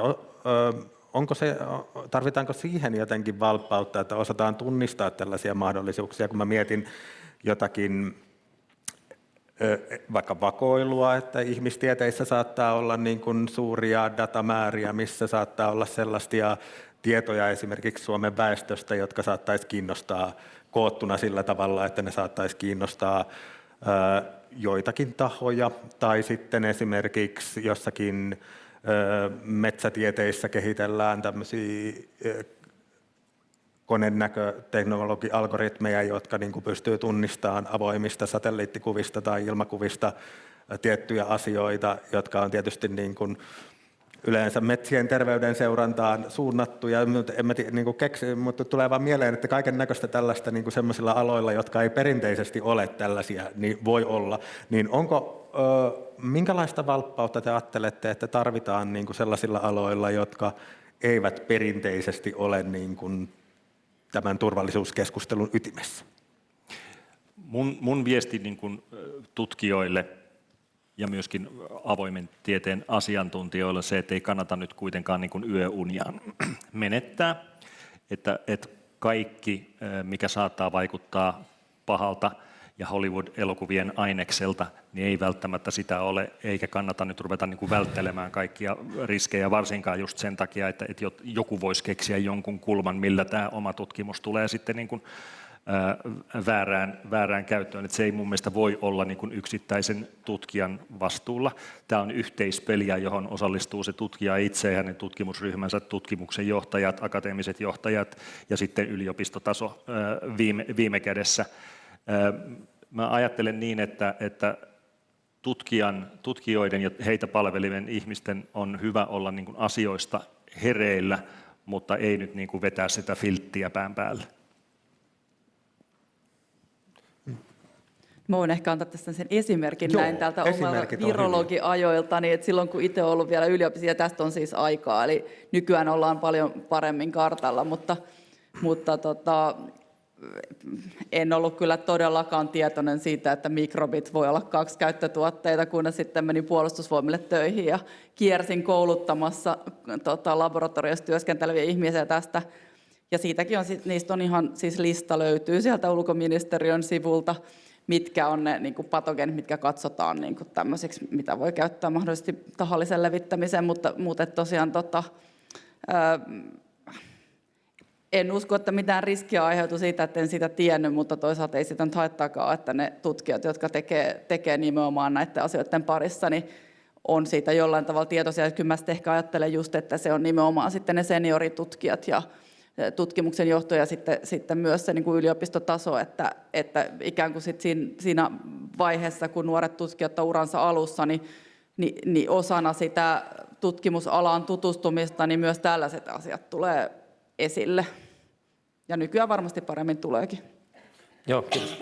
Niin mä haluaisin myöskin sitä painottaa, että tämä on niin kuin tutkijan etu tietyllä tavalla myöskin noudattaa näitä ohjeistuksia, että ei kai se siinä CV:ssä kovin hyvältä näytä, jos on jo joutunut johonkin sitten ikävään tilanteeseen esimerkiksi, että tavallaan niin kuin sit se rauha tehdä sitä tutkimusta, kun riittävän ennakollisesti ottaa nämä asiat huomioon.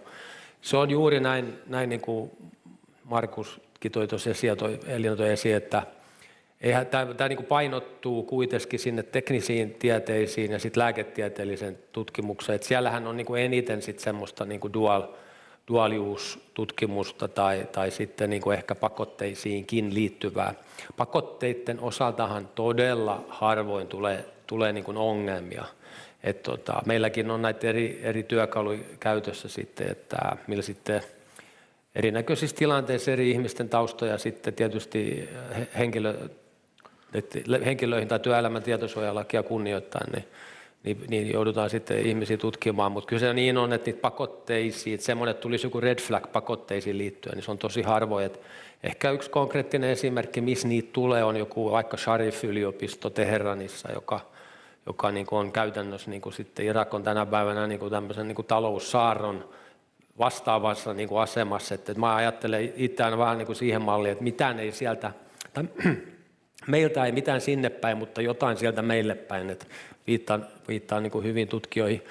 Ja samaa mieltä täysin niin kuin sit siitä, että tutkijaa ei saa jättää yksin näiden kysymysten kanssa. Että kyllä se on niin kuin hallinnon tukipalveluiden tehtävä, asiantuntijoiden tehtävä tukea sitä tutkijaa siinä omassa hommassaan, ettei se joudu kantaa sitä niin kuin kuormaa yksin, että riittävän tehokkaat sitten, mitä ne kussakin yliopistossa on, että yliopistojakin on erilaisia, että Aalto-yliopisto on varsin pitkällä, Tampere on pitkällä, no VTT ei ole yliopisto, mutta tutkimuslaitos, siellä ollaan lähellä firmoja, niin ne on tosi pitkällä, sitten taas ehkä muut yliopistot, jossa ei ole niin vahvaa sitä teknistä tutkimusta, niin ei ole tarvinnut ehkä lähteä sillä tavalla, mutta kyllä sieltä saattaa sitten, mä en niin kuin missään nyt ette mene sitten kotiorganiin, se juristi sanoi siellä paneelissa, että ei tarvitse tehdä mitään, että eihän se sitä tarkoita,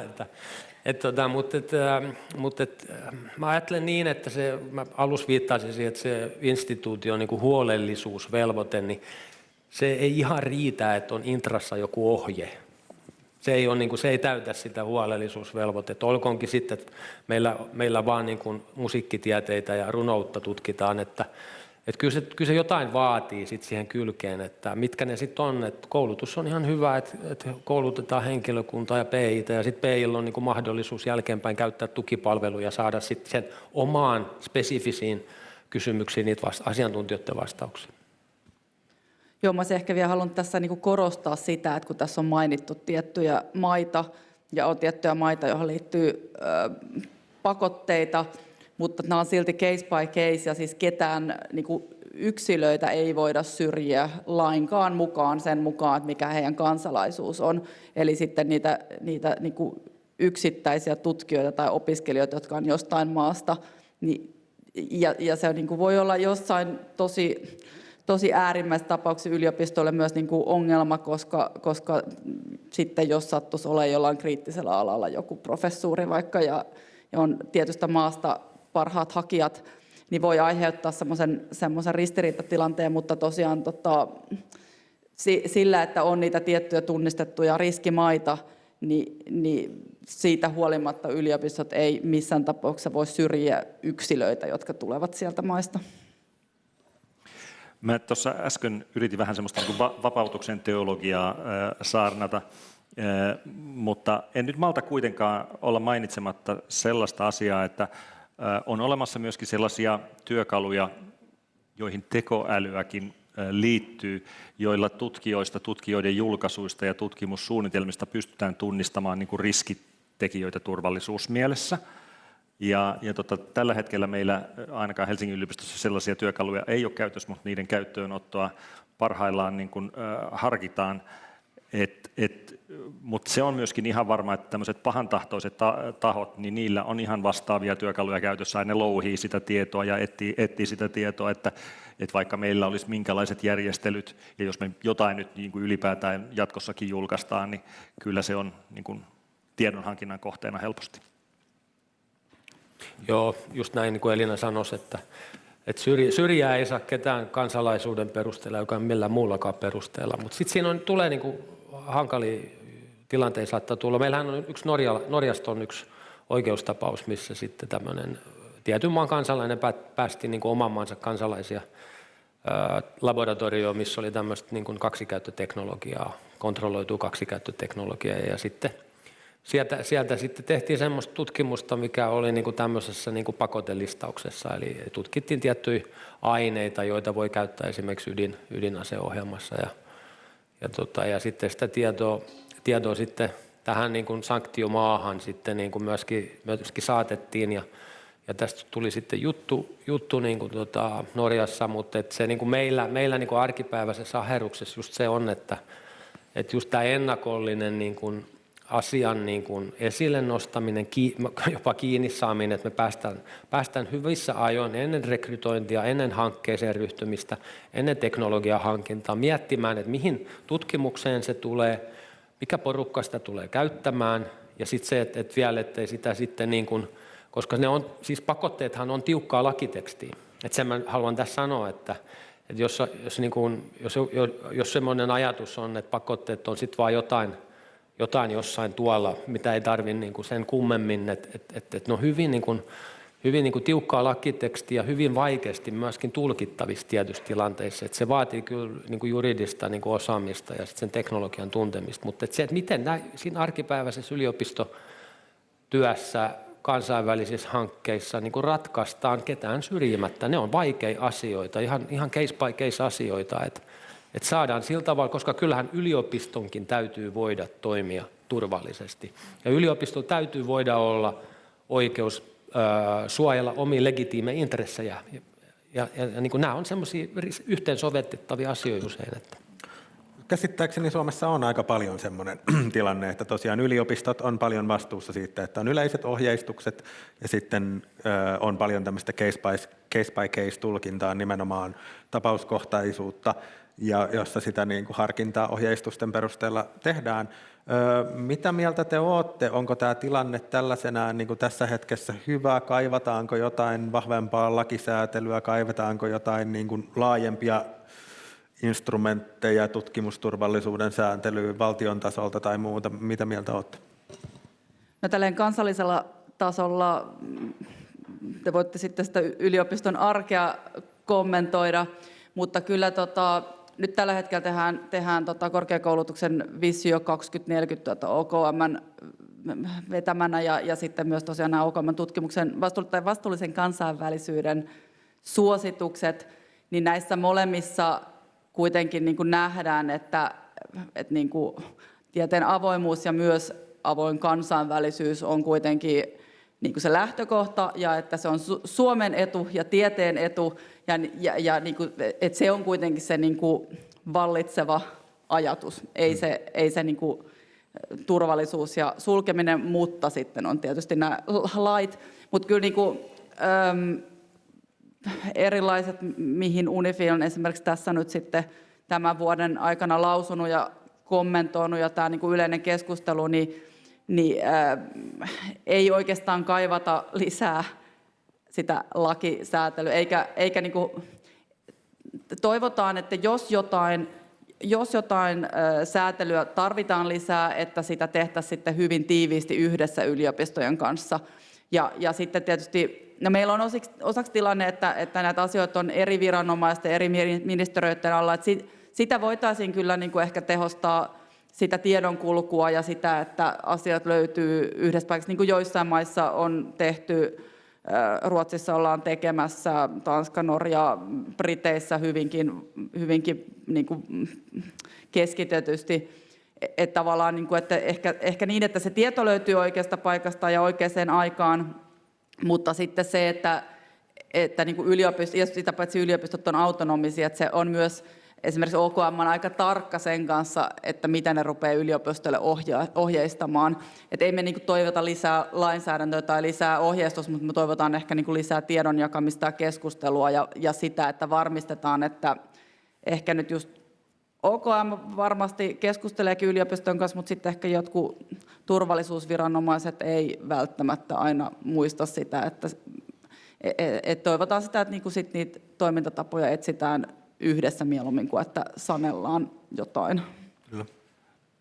Olisi ehkä ollut syytä tuossa alussa sanoa, että kaikki mitä tänään sanon ei edusta työnantajani virallista kantaa. Se on nyt sanottu. Eikä minun. Mutta tässä ehkä saatetaan liikkua siihen suuntaan. En mäkään niin kuin peräänkuuluta ensisijaisesti lainsäädäntöä, mutta tietyllä lailla asioiden niin kuin yhtenäistäminen Suomessakin olisi perusteltua. Sama koskee EU-tasoa, ja nyt EU:ssahan on valmisteilla tämmöinen ERA Act, eli European Research Area, eurooppalaista tutkimusaluetta koskeva lainsäädäntö, ja sinne harkitaan sisällytettäväksi jotain asioita tutkimusturvallisuudesta sen takaamiseksi, että jäsenvaltioissa olisi nämä asiat niin kuin jollain tavalla yhdenmukaisesti hoidettu. Suomessa mä en ehkä nyt kannata myöskään ensisijaisesti sitä lainsäädäntöä, mutta Elina mainitsi tässä niin kuin erittäin tärkeän asian, joka liittyy tähän niin kuin valtionhallinnon sisäiseen tilannekuvaan ja se niin kuin yhteiseen viestiin sitten tutkimustoimijoille.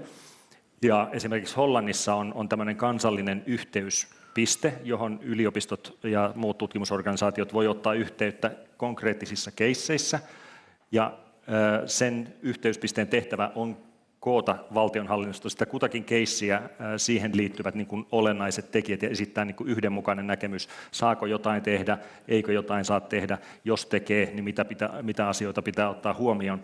Ja tällaista järjestelyä mä niin kuin Suomeenkin peräänkuuluttaisin, eikä siis sitä, että meidän pitää niin kuin erikseen olla eri ministeriöihin yhteydessä ja sitten jotenkin niin kuin itse sovittaa näitä näkemyksiä yhteen. Joo, samaa mieltä kuin tässä kanssapanelistit, että eilen siellä Tampereen konferenssissa oli DG Defiksen edustaja sanoi, että kun EU haluaa yksinkertaista jotain, niin se säätää lisää lakeja. Että niin kuin säädöksiä alkaa olemaan aika paljon jo. Näin niin kuin itse on samoin linjoilla, että en tiedä tarvitaanko me niin kuin lisää säädöksiä. Että kyllähän me niin kuin Suomessa on 5,5 miljoonaa ihmistä, että kyllä niin kuin meillä on kuitenkin semmoinen niin kuin tekemisen kulttuuri tässä. Että kyllä mä niin kuin ajattelen näin, että korkeakoulut tämän asian ottaa ihan ilman uutta lainsäädäntöä niin kuin haltuun, että tämmöinen niin kuin ihan niin kuin käytännön järki vallitsee, eikä se nyt vaadi ihmeellisiä resursseja, eikä sen verran, että asioita vaan niin kuin katsotaan jollain porukalla ja tehdään niitä sillä tavalla, että kaikilla on niin kuin hyvä ja turvallinen niin kuin tehdä sitä omaa hommaa, ilman että joku peikko sitten koko ajan tuo väijyy ja niin päin pois. Mitä Markus nosti esiin, tämmöinen niin kuin neuvonta, ilman muuta, mehän tehdään sitä tällä hetkellä jo, ja se on osoittautunut erinomaisen hyväksi tavaksi toimia, eli meillä on palveluosoite, mihin tutkijat voi lähettää, mutta se, että me saataisiin ehkä kansallisesti tämmöinen vastaava, joka myöskin liittyy sitten siihen, että me voitaisiin niin kuin parhaita käytäntöjä, että nämä best practices on tosi tärkeitä tässä tutkimusturvallisuuden ja sitten avoimuuden niin kuin yhteensovittamisessa, että miten joku tietty kysymys on ehkä ratkaistu jossain muussa yliopistossa ja näin päin pois, ja että yliopistot noudattaisi niin kuin sit vähän niin kuin samoja käytänteitä ja samoja ratkaisumalleja, niin mun mielestä se olisi tosi tärkeää. Ja se tekisi myöskin tämän niin kuin koko kentän tutkijoille ennustettavammaksi. Eli meiltäkin aina penätään, että no mikä se meidän linjaus on jossain asiassa. No ei me voida antaa linjauksia, koska ne linjaukset on vähän ongelmallisia, että jos tilanteet muuttuu tai niin päin pois. Mutta että jos me niin kuin, tavallaan kuitenkin sieltä käytännön kautta muodostuu sitä käytäntöä, että miten niin kuin näissä on toimittu ja miten ne riskit on saatu niin kuin riittävälle tasolle. Koska niin kuin mä sanoisin alussa, niin kysymys on pitkälti siitä, että kuinka paljon tutkimusyhteisö on valmis ottamaan riski. Kun niitä valmiita vastauksia ei useimmiten ole. Niin se olisi kyllä tosi tärkeää tämmöinen niin kuin koordinoivampi, joku koordinaatio tässä asiassa. Onko tämmöistä tiedon jakamista hyvistä käytännöistä yliopistojen kesken?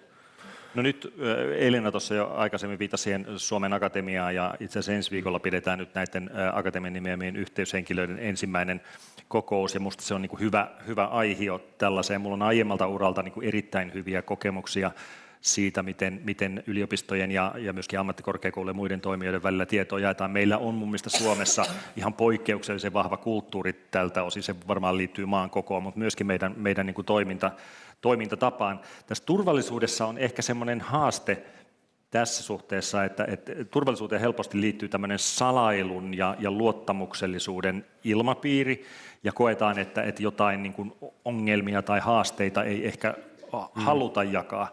Ja tämä on niin kuin se asia, jonka yli meidän pitää päästä ja löytää niitä tapoja keskustella. Ei pelkästään turvallisuustoimijoiden kesken, vaan niin kuin tämäkin tilaisuus osoittaa turvallisuustoimijoiden ja sitten esimerkiksi avoimen tieteen tai kansainvälisyyden asiantuntijoiden tai muiden kanssa.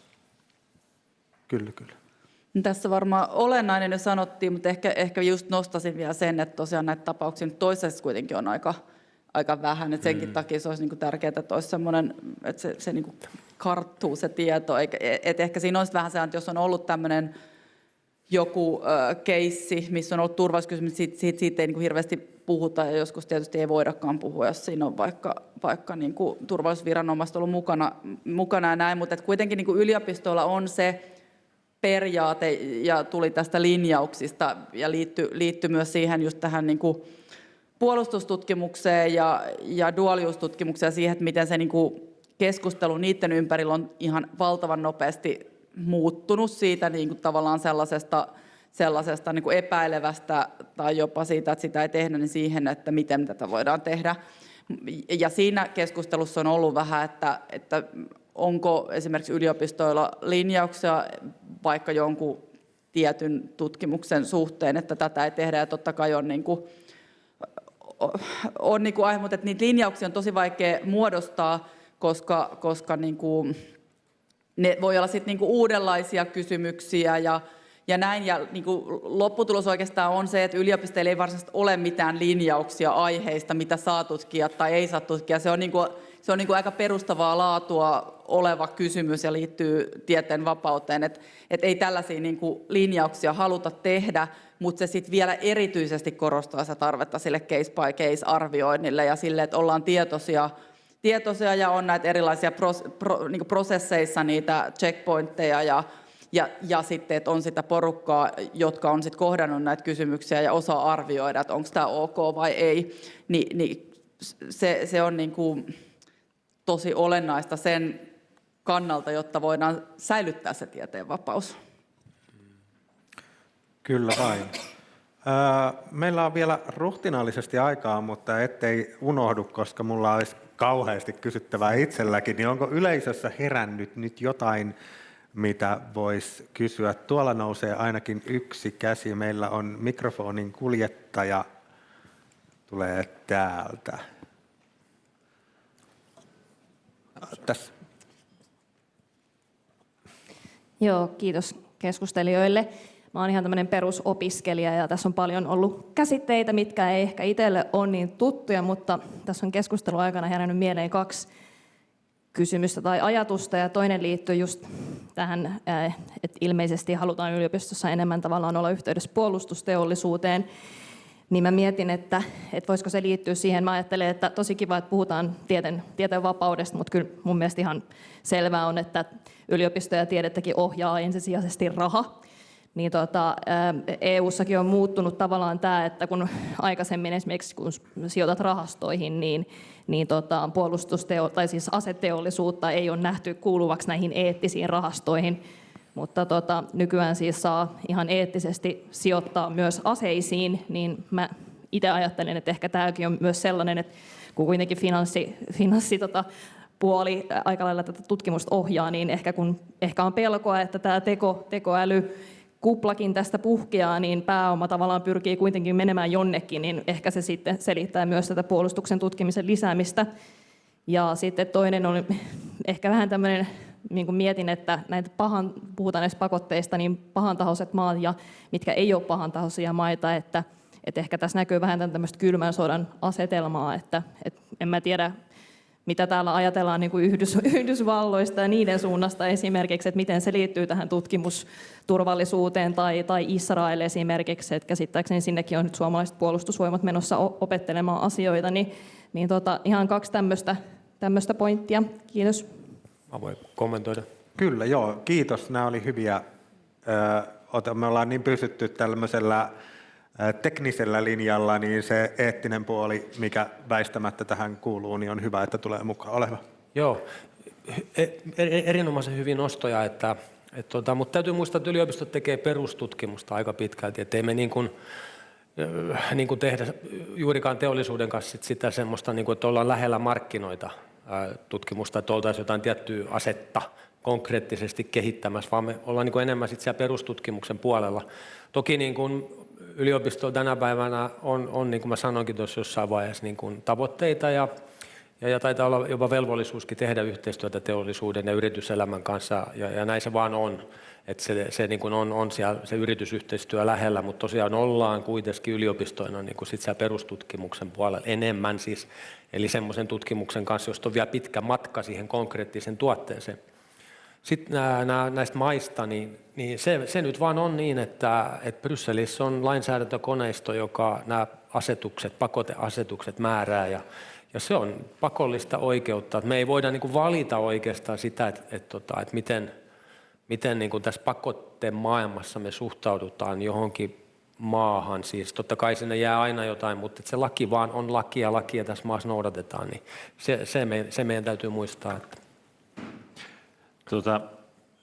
Eettiset kysymykset on yksi niistä asioista, jossa voidaan ajatella, että se sisältyy tutkimusturvallisuuteen tai ei sisälly tutkimusturvallisuuteen. Esimerkiksi USAssa, mistä puhuin tuossa aikaisemmin, niin siellä sitä ei niinkään nähdä tämmöisen niin kuin oikean ja väärän kysymyksenä, vaan enemmän just se, että miten heidän tietopääomansa säilyy niin kuin turvassa. Suomessa taas niin kuin nämä eettiset kysymykset aika usein näissä keskusteluissa on.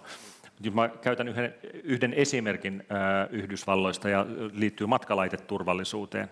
Että nykyisen hallinnon aikanahan siellä rajalla sisäänpäin tuleva ihminen voidaan niin kuin velvoittaa avaamaan laitteensa ja antamaan siihen pääsy. Ja Helsingin yliopistolla ainakaan tähän asti ei ollut mitään USA:an liittyvää ohjetta, että älä vie sinne tai ota nämä asiat huomioon, mutta sellainen täytyy ihan selvästi niin kuin muodostaa, koska se on riski monella eri tavalla. Ja kun mä sanoin, että täällä on tällä viikolla näitä yhdysvaltalaisia asiantuntijoita, niin hetken harkitsin eilisessä workshopissa heidän kanssaan, että kysyn, että pitääkö he itseänsä niin kuin riskinä meidän tutkimusturvallisuudelle, mutta sitten päätin käyttäytyä hyvin ja en esittänyt sitä kysymystä, mutta musta se on semmoinen kysymys, että ehdottomasti pitää pohtia, ja niitä on muitakin maita kuin Yhdysvallat. Tämä on myöskin niin kuin on monella tavalla tullut esiin jo niin kuin voimakkaasti kehitysvaiheessa oleva kenttä, ja maat ei ole mitenkään niin kuin staattisia. Joku, joka on turvallinen nyt, ei ole välttämättä ei ole enää turvallinen viikon päästä tai ensi vuonna. Ja näin ollen tätä niin kuin seurantaa ja tilanteen kehittymistä meidän täytyy kuitenkin jatkaa. Joo, myös kiitos erittäin hyvistä kysymyksistä. Ehkä just tämä niin kuin eettinen puoli, niin sitähän niin kuin tutkimuksessa tietyissä asioissa niin se on niin kuin vapauden ja vastuu, että se niin kuin vapaus sisältää myös vastuun, ja on tietysti niin kuin tiettyjä eettisiä tai tämmöisiä niin kuin erilaisia tutkimuseettisiä prosesseja liittyen vaikka eläinkokeisiin tai ihmistieteelliseen tutkimiseen. Se on tietysti yksi kysymys, että onko jossain vaiheessa, pitääkö, ja tietysti jossain määrin onkin sisällytty, että pitääkö niin kuin vastuullisen kansainvälisyyden kysymykset sisällyttää tällaisiin prosesseihin, pitäisikö olla, tai ehkä nämä compliance-ryhmät onkin tietyllä tavalla myös tämmöisiä ikään kuin eettisiä toimikuntia näille, mutta siinä on tietysti just se, että katsotaanko sitä siitä näkökulmasta, että rikotaanko lakia, vai katsotaanko sitä siitä näkökulmasta, että rikotaanko jotain arvoja, niin se on älyttömän vaikea kysymys. Ja lähtökohta toiseksi tosiaan on ollut, että ei ole linjauksia, että jotain ei saa tutkia tai että jonkun kanssa ei saa tehdä yhteistyötä, jollei nimenomaan näitä pakotekysymyksiä. Mutta sitten se on sekä tutkijan oman arvion, henkilökohtaisen ikään kuin eettisen arvion, sitten se on tietysti sen, että mitä se tekee esimerkiksi jatkotutkimusyhteistyölle. Jos teen nyt tämän kanssa yhteistyötä tai otan rahoitusta täältä, niin miten jatkossa se vaikuttaa sitten siihen omaan tutkimukseen tai näin, tai ehkä sen tutkimuksen avoimeen julkaisemiseen tai tämän tyyppisiä kysymyksiä tutkijan pitää pohtia. Se on tosi tärkeää, että tutkija voi saada tukea tässä pohdinnassa. Ja sitten itse asiassa tämä USA, ja itseäni harmittaa kauheasti, että meillä ei ole täällä Traficomin edustajaa, koska olisi ollut hänelle paljon kysymyksiä itselläkin ja paljon opittavaa varmasti, mutta yksi ihan tosi keskeinen kysymys nyt niin kuin yhteistyössä USAn kanssa on data.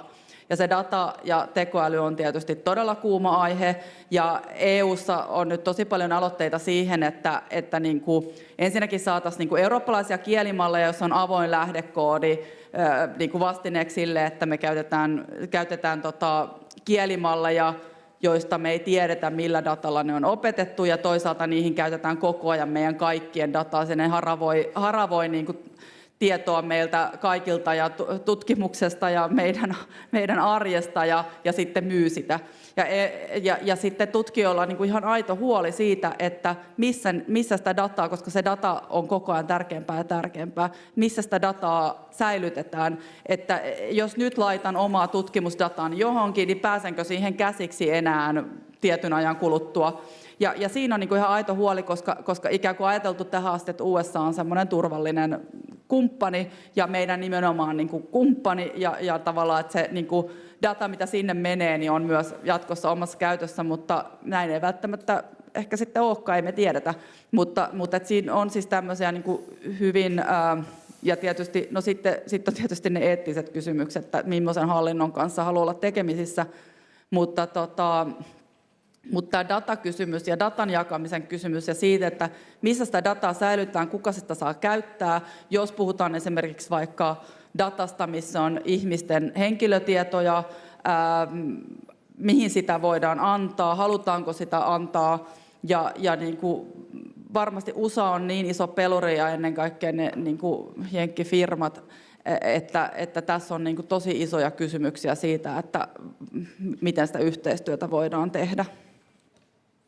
Joo, ja näistä mobiililaitteista, kun työkseni tutkijoiden kanssa juttelen, niin toki niin kuin täysin anekdotaalista tietoa, mutta on kuullut monenlaista, että joskus Yhdysvalloissa konferenssin järjestäjä on kehottanut, että kannattaa ottaa sellaiset matkapuhelimet mukaan, jossa ei ole teidän sosiaalisen median tilejä eikä mitään henkilökohtaisia tietoja ja varmistaa viestihistoriat ja kaikki tällaiset, että niin kuin semmoisia hyvin varovaisia, tämmöistäkin niin kuin, siis olen kuullut, että niin kuin hyvin varovaisia sieltä nimenomaan tämän turvallisuuden kannalta. Ja ehkä lisäisin tähän vielä, ei suoraan liity tutkimuksen turvallisuuteen, mutta liittyy siihen, että mitä saadaan tutkia. Että kyllähän niin kuin USAsta on nyt tullut myös niitä niin kuin viestejä, että esimerkiksi kongresseja, esimerkiksi just DEI-alalla liittyen sukupuolen tutkimukseen tai tämmöisiin tiettyihin aloihin, niin on ehkä peruttu tai on laitettu rajoituksia, mistä saa puhua, tai ilmastonmuutostutkimukseen, tämmöisiä niin kuin todella huolestuttavia ja kyllähän totta kai se kaventaa niin kuin tieteen vapautta ja sitä, että mitä tietoa meillä on käytettävissä jatkossa, jos se tieteen ala kapenee. Kyllä vain. Ai siellä oli toinen kysymys. Joo, otetaan sieltä sitten vielä. Hei, Saara Harila Helsingin yliopistosta ja mun työni liittyy EU-tutkimuspolitiikan ja rahoituksen vaikuttamiseen. Ja kiitos siis tosi hyvästä keskustelusta jo tässä vaiheessa. Mä palaisin tuohon, osittain sitä sivuttiin, eli lainsäädäntöä niin kuin vielä ei ainakaan toistaiseksi ole EU-tasolla tähän tutkimuksen turvallisuuteen. Mutta sehän ei tarkoita sitä, ettei komissio käytä tutkimuksen turvallisuuden narratiivia siihen, että se rajoittaa jo nyt hyvin rankalla kädellä, että kenen kanssa esimerkiksi suomalaiset yliopistot saa eurooppalaisella rahalla tehdä tutkimushankkeita. Ja esimerkkinä tästä esimerkiksi, että vuoden 2006 ja 2007 Horisontti Euroopan hankkeista kiinalaiset on suljettu yli puolesta jo pois. Ja sitten pitää ehkä muistaa, että komission niin kuin ideologia tai tausta tässä tutkimuksen turvallisuudessa ei liity mitenkään siihen tieteen laatuun tai avoimuuteen tai globaalien haasteiden ratkaisemiseen, vaan se on puhtaasti taloudellinen kysymys. Ja se liittyy EU-strategiseen autonomiaan tietyillä kärkiteknologioilla. Ja mun kysymykseni onkin nyt tämä, että kun me nähdään jo nyt, että komissio rajoittaa kansainvälistä tutkimusyhteistyötä aika rajusti, niin pitääkö meidän vaan nyt hyväksyä tämä asia, vai pitäisikö meidän kuitenkin lähteä siitä, että tämä kuuluu yliopistojen autonomia. Toki siis on vapaaehtoista, että kuka niihin rahoitusohjelmiin lähtee mukaan, mutta että voitaisiinko me jotenkin kuitenkin komissiolle niin kuin akateeminen maailma viestittää sen, että meillä on näitä omia mekanismeja, me tehdään tätä due diligence-työtä todella paljon ja pystytään itse määrittelemään se, että onko se tutkimuksen tekeminen turvallista vai ei. Ettei meillä käy niin, että meille etukäteen määritellään, että kenen kanssa me saadaan tehdä yhteistyötä ja mistä asiasta. Kiitos. Kiitos, erinomainen kysymys. Mä voin ottaa ensin jonkunnäköisen yrityksen vastata kysymykseen. Ensinnäkin mä sanoisin niin, että vielä tällä hetkellä mä en niin kuin mun luottamus yliopiston omiin järjestelyihin tässä asiassa ei ole 100%, että en mä nyt niin arrogantti uskaltaisi ehkä tässä kohtaa olla, etteikö sitä apua ja tukea voisi sieltä EUn suunnaltakin ottaa, mutta haasteena on osittain se, että he, ja Suomessakin tätä esiintyy, käyttää tämmöisiä, niin kuin, mitä mä kutsun tylpiksi instrumenteiksi. Eli jos te olette katsoneet jotain rikoselokuvia, jossa jotakuta on kalautettu päähän, niin sitä on lyöty niin kuin jollain tylpällä instrumentilla, ennen kuin sit keksitään, että mikä se murha-ase oli. Ja mä tarkoitan tällä nyt siis sitä, että tehdään tällaisia listoja esimerkiksi epäilyttävistä organisaatioista, sanotaan kiinalaisista yliopistoista, joiden kanssa ei saa ollenkaan tehdä yhteistyötä. No, jos sä kuvittelit, että Kiina haluaisi vaikka vakoilla meitä joltain tietyltä alalta, niin jos tämmöinen säännös on niin kuin olemassa, niin kuinka kamalan helppoa sitä olisi niin kuin kiinalaisten kiertää jonkun toisen yliopiston kautta. Eli mä en kannata ollenkaan sellaisia tylppiä instrumentteja, jotka luo illuusion turvallisuudesta tai väärän turvallisuuden tunteen, että ne pitäisi, mitä tahansa ratkaisuja tehdäänkin, niin ne pitäisi olla niin kuin todellisia ja riskiperustaisia. Onko teillä? Joo. Ehkä vain nopea kommentti tähän, että toi oli älyttömän tärkeä pointti, että koska nyt tämä ajan henki on tämä, että puhutaan turvallisuuden kautta, niin sitä käytetään myös keppihevosena moneen muuhun, ja tosiaan niin kuin se EU-ohjelmat siinä niin kuin tosiaan ensisijaisesti on kyse sitten teknologiakilpajuoksusta ja taloudesta, ja niin kuin se tuntuu niin kuin todella lyhytnäköiseltä, että jos ajattelee, että kuitenkin se niin kuin avoin tiede, niin sehän on niin kuin tosi tärkeä kilpailukykytekijä. Ja myös tällähän me suljetaan itsemme myös siitä tiedosta ulos, mitä vaikka kiinalaiset tuottaa. Kiinalaiset itse asiassa on tällä hetkellä jo niin kuin edellä monessa asiassa, jolloin katsotaan niin kuin lyhytnäköisesti tätä hetkeä ja sitä kilpajuoksua, mutta tosiasiassa vaan niin kuin, tulevaisuudessa tuhotaan meidän kilpailukykyä. Joo, siis jos tätä asiaa katsoo Brysselin näkövinkkelistä, niin mä luulen, että siellä nähdään se, että yliopistoissa on erilainen tilanne tämän asian suhteen, mutta on myöskin jäsenmaissa erilainen tilanne tämän asian suhteen. Et me ollaan mukana, ja Helsingin yliopisto on muistaakseni kanssa Aalto tämmöisessä eurooppalaisessa ECARO-organisaatiossa, joka on siis tutkimusyhteisö ja tämmöinen eurooppalainen, onko se nyt sitten edunvalvontajärjestö, mutta ainakin yhteistyötä tehdään, niin siellä niin kuin näkee sen, että se painottuu tänne Pohjoismaihin ja sitten siihen Hollantiin, Saksaan ja sitten Etelä-Eurooppaan, niin sieltä on 1 tai 2, Italiasta on 1 jäsen niin kuin mukana. Ja sitten jos italialaiset jäsenet kysyy näistä asioista, niin ei ne ole välttämättä kuullutkaan. Että tässä on vähän taas tämä tämmöinen, että ymmärtää tavallaan sen Brysselinkin tuskaa, että sitä lainsäädäntöä, kun heidän tehtävä on sallituilla alueilla, sovituilla alueilla lainsäädännön antaminen ja lainsäädännön harmonisointi. Niin eihän Brysselissä ole muuta tapaa sitten lähteä siis antamalla asetuksia ja sitten direktiivejä. Se on se heidän tapa ja rahaa. EUhan on rahaa ja lainsäädäntöä.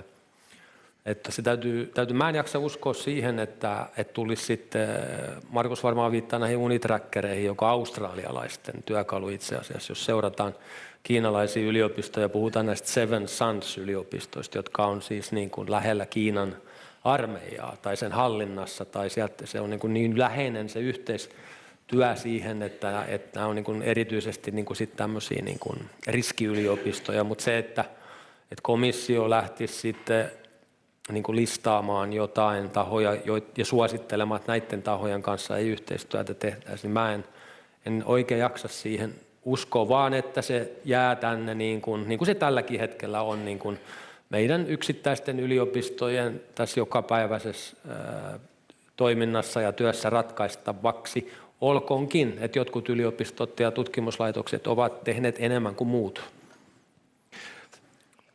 Mun henkilökohtainen tulkinta on se, että se Suomen Akatemian tutkimusturvallisuuslomake ja turvallisuuden tai riskien hallintasuunnitelman vaatiminen hankkeilta, niin sen ei ole tarkoituskaan ratkaista yhtään konkreettista tutkimusturvallisuusongelmaa, vaan se on kansanvalistusharjoitus.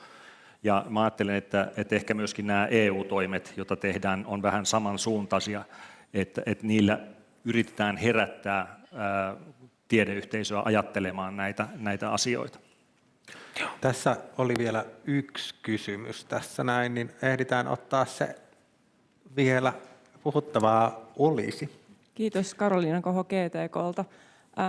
Hyvää keskustelua ja tosi mielenkiintoisia paneeliavauksia. Jäin itse pohtimaan nyt tässä kanssa tällaista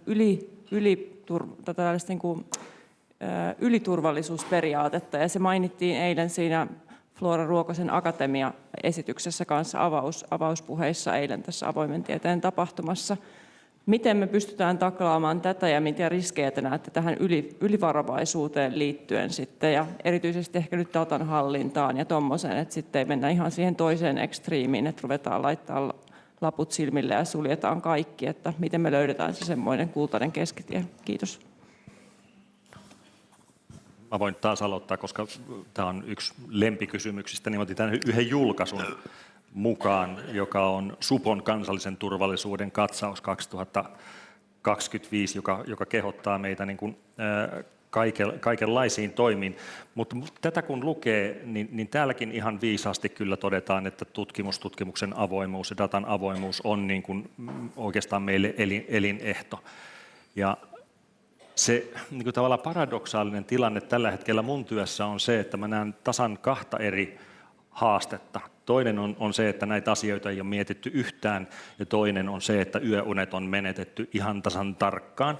Ja tämän jälkimmäisen ongelma on tietysti siinä, että jos riskejä niin kuin tunnistetaan kaikkialla ja niitä sitten kaikin voimin vältetään, niin kyllä silloin kaikki mahdolliset lapset menee kaikkien mahdollisten pesuvesien mukana, ja siitä hyvästä, mitä meidän pitäisi niin kuin isänmaalle ja ihmiskunnalle tuottaa, niin ei siitä kohta jäljellä enää niin kuin mitään. Et jonkunnäköinen semmoinen terve järki ja kohtuullisuus näissä asioissa pitää säilyttää, mutta edelleen tämän asian niin kuin sanominen on hirveän paljon helpompaa kuin sen toteuttaminen käytännössä, ja tällä hetkellä minulla ei ole siihen oikeastaan mitään muuta reseptiä kuin semmoinen jatkuva keskustelu ja näkemysten vaihto. Ja sitten, niin kuin mä sanoin, me ollaan rakentamassa semmoista koneistoa Helsingin yliopiston sisälle, jolla näitä on tarkoitus taklata, mutta meidän ei ole tarkoitus niin kuin pysäyttää mitään.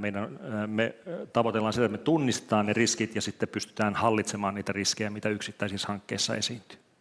Joo, lyhyesti vielä Elina ja sitten Eero. No koska edustan Unifia, minä vastaan edunvalvonta. Eli se, että myös siinä välissä, kun näissä on usein hyvä tarkoitus tulla vaikka jotain lainsäädäntöä data-asioihin liittyen, niin että muistetaan kertoa siitä tieteen avoimuudesta, muistetaan kertoa, miksi on tärkeää, että tutkimuksessa jotain dataa saa käyttää tietyllä tavalla, että yliopistotoimijat on mukana näissä keskusteluissa ja varmistetaan, että yliopistotoimijat on mukana näissä keskusteluissa?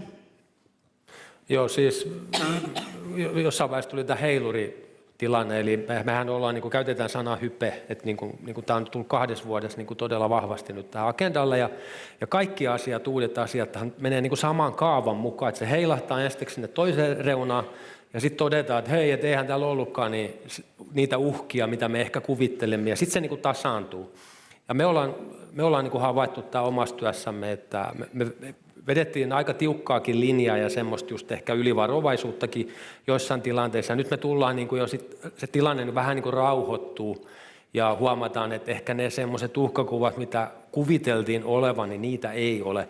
Ja sitten se, että lapsi menisi pesuveden mukanahan tarkoittaisi sitä, että jotain olisi kielletty tai estetty tekemästä tutkimusturvallisuuden nimissä. Mä eilen mun tiimiltä kysyin, tai meidän tiimiltä, että paljonko meillä on sellaisia keissejä, että me oltaisiin niin kuin tutkimusturvallisuuden nimessä esimerkiksi kielletty tai estetty joku, niin ei niitä niin hirveästi ole. Mutta me ollaan suoritettu se riskien hallinta etukäteisesti, todettu, että homma on niin kuin ihan bueno, ollaan tutkittu asia, voidaan edetä. Tai sitten jos on havaittu jotain, niin että nämä ja nämä ehkäisytoimenpiteet tai varovaisuustoimenpiteet tulee toteuttaa ja voidaan edetä. Että kyllä ne, niin kuin, että oltaisiin estetty jotain, haitattu tutkimuksen avoimuutta tai akateemista vapautta tai kansainvälisyyttä, niin kyllä niitä on aika vähän sit loppupeleissä. Meillä alkaa aika huveta, mutta tähän loppuun ehkä voisin kysyä teiltä semmoisen ehkä mahdollisesti tiivistyksen jo sanotusta tai sitten jotain uuttakin voi tulla mieleen, mutta tämä heiluri, kun selvää on, että nyt kun muutaman vuoden ajan tutkimusturvallisuuskysymykset on noussut ja loppua sille ei varmasti nyt ihan lähinäköpiirissä ole ja se heiluri on sieltä avoimuuden suunnasta heilahtamassa toiseen suuntaan, niin mitä te niin kuin avoimen tieteen ihanteiden kannalta tai avoimen tieteen ihan käytännön pyrkimysten kannalta, niin mitä te ajattelette, että mitkä on semmoisia tärkeitä huomion kohteita tai mahdollisesti toimenpiteitä tai sellaisia kohtia, missä pitäisi olla nyt tarkkana? Mä oon tänään jo useammassa kohdassa viitannut pitkähköön työhistoriaani yliopistoyhteisössä ja teen sen uudestaan. Mä menin aikoinaan töihin yliopiston valtiotieteelliseen tiedekuntaan ja siellä oli silloinen tiedekuntasihteeri, joka antoi aloittelevalle virkamiehelle, otin silloin vielä virkamiehiä, sellaisen neuvon, että jos on jossain opiskelijatilanteessa epäselvää, niin tulkitse opiskelijan eduksi.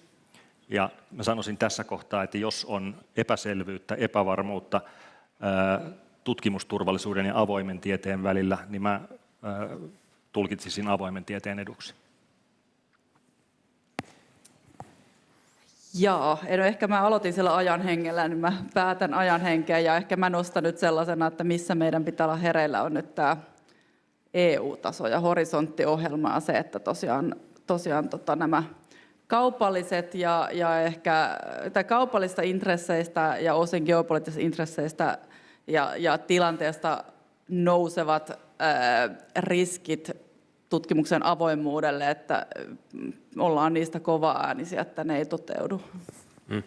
No, mä lähestyn tätä asiaa lainsäädännön näkökulmasta, eli vastuullisen tutkijan työkenttään liittyvissä moninaisissa kysymyksissä pitäisi olla käsitys siitä, että mitä tutkimusturvallisuuskysymyksiä tähän liittyy, ja sitten pitäisi olla olemassa hallinnon taholta, tukipalveluiden taholta riittävät palvelut viemään tai avustamaan sitä tutkijaa, koska loppupeleissä yksittäinen tutkija tai vastuullinen johtaja vastaa näistä asioista henkilökohtaisesti.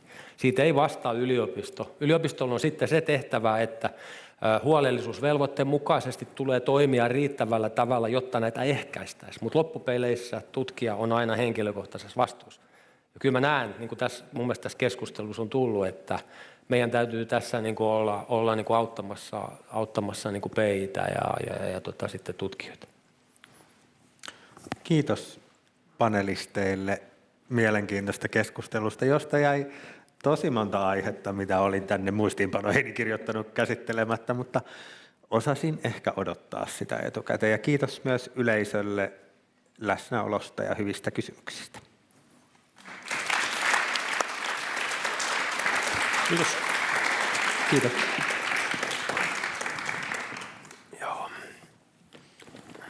Kiitoksia meidän järjestävien tahojen puolesta äärettömän mielenkiintoisesta keskustelusta. Nyt me tutkailtiin tätä teemaa turvallisuuden näkökulmasta ja täällä oli paljon avoimen tieteen ja tutkimuksen asiantuntijoita ja siitä tulee loistava tämmöinen dialogisuus siihen, että erilaisten osaajien välillä täytyy luoda uudenlaisia keskusteluyhteyksiä näiden äärimmäisten monimutkaisten asioiden äärellä. Ja kiitos, kun toitte asiantuntijuuden ja keskustelu oli vedetty sangen hyvässä hengessä ja sitä oli mukava seurata. Joo, kiitos. Mä oon Tiina Käkelä ja edustan HY:n järjestelytoimikuntaa näillä avoimen tieteen päiville. Ja oli erittäin mukava nähdä tämä, että kun me ideoitiin näiden päivien ohjelmaa, niin esiin nousi tällainen toive, että tutkimusturvallisuudesta pitäisi ainakin olla paneeli. Ja mä olen erittäin iloinen, kuinka hieno keskustelu tästä aiheesta saatiin aikaan.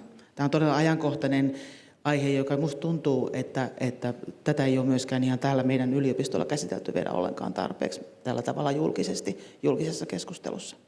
Mutta että kiitos osallistujille. Ja tosiaan Helsingin yliopiston osuus näistä avoimen tieteen päivistä niin kuin päättyy tähän. Meillä on huomenna vielä asiantuntijaryhmien kokous, mutta sitten jatkuu vielä Tieteiden talolla tuo ohjelma.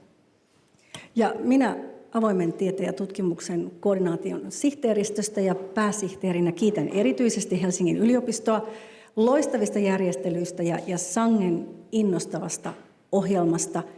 Ja kiitän omaa sihteeristöäni loistavasta työstä siinä, että tämä yhteistyö on ollut loistavaa. Ja erityisesti teitä kaikkia asiantuntijoita, jotka olette olleet täällä tänään. Olin myös katsomaan, että pullavadit on aika täynnä.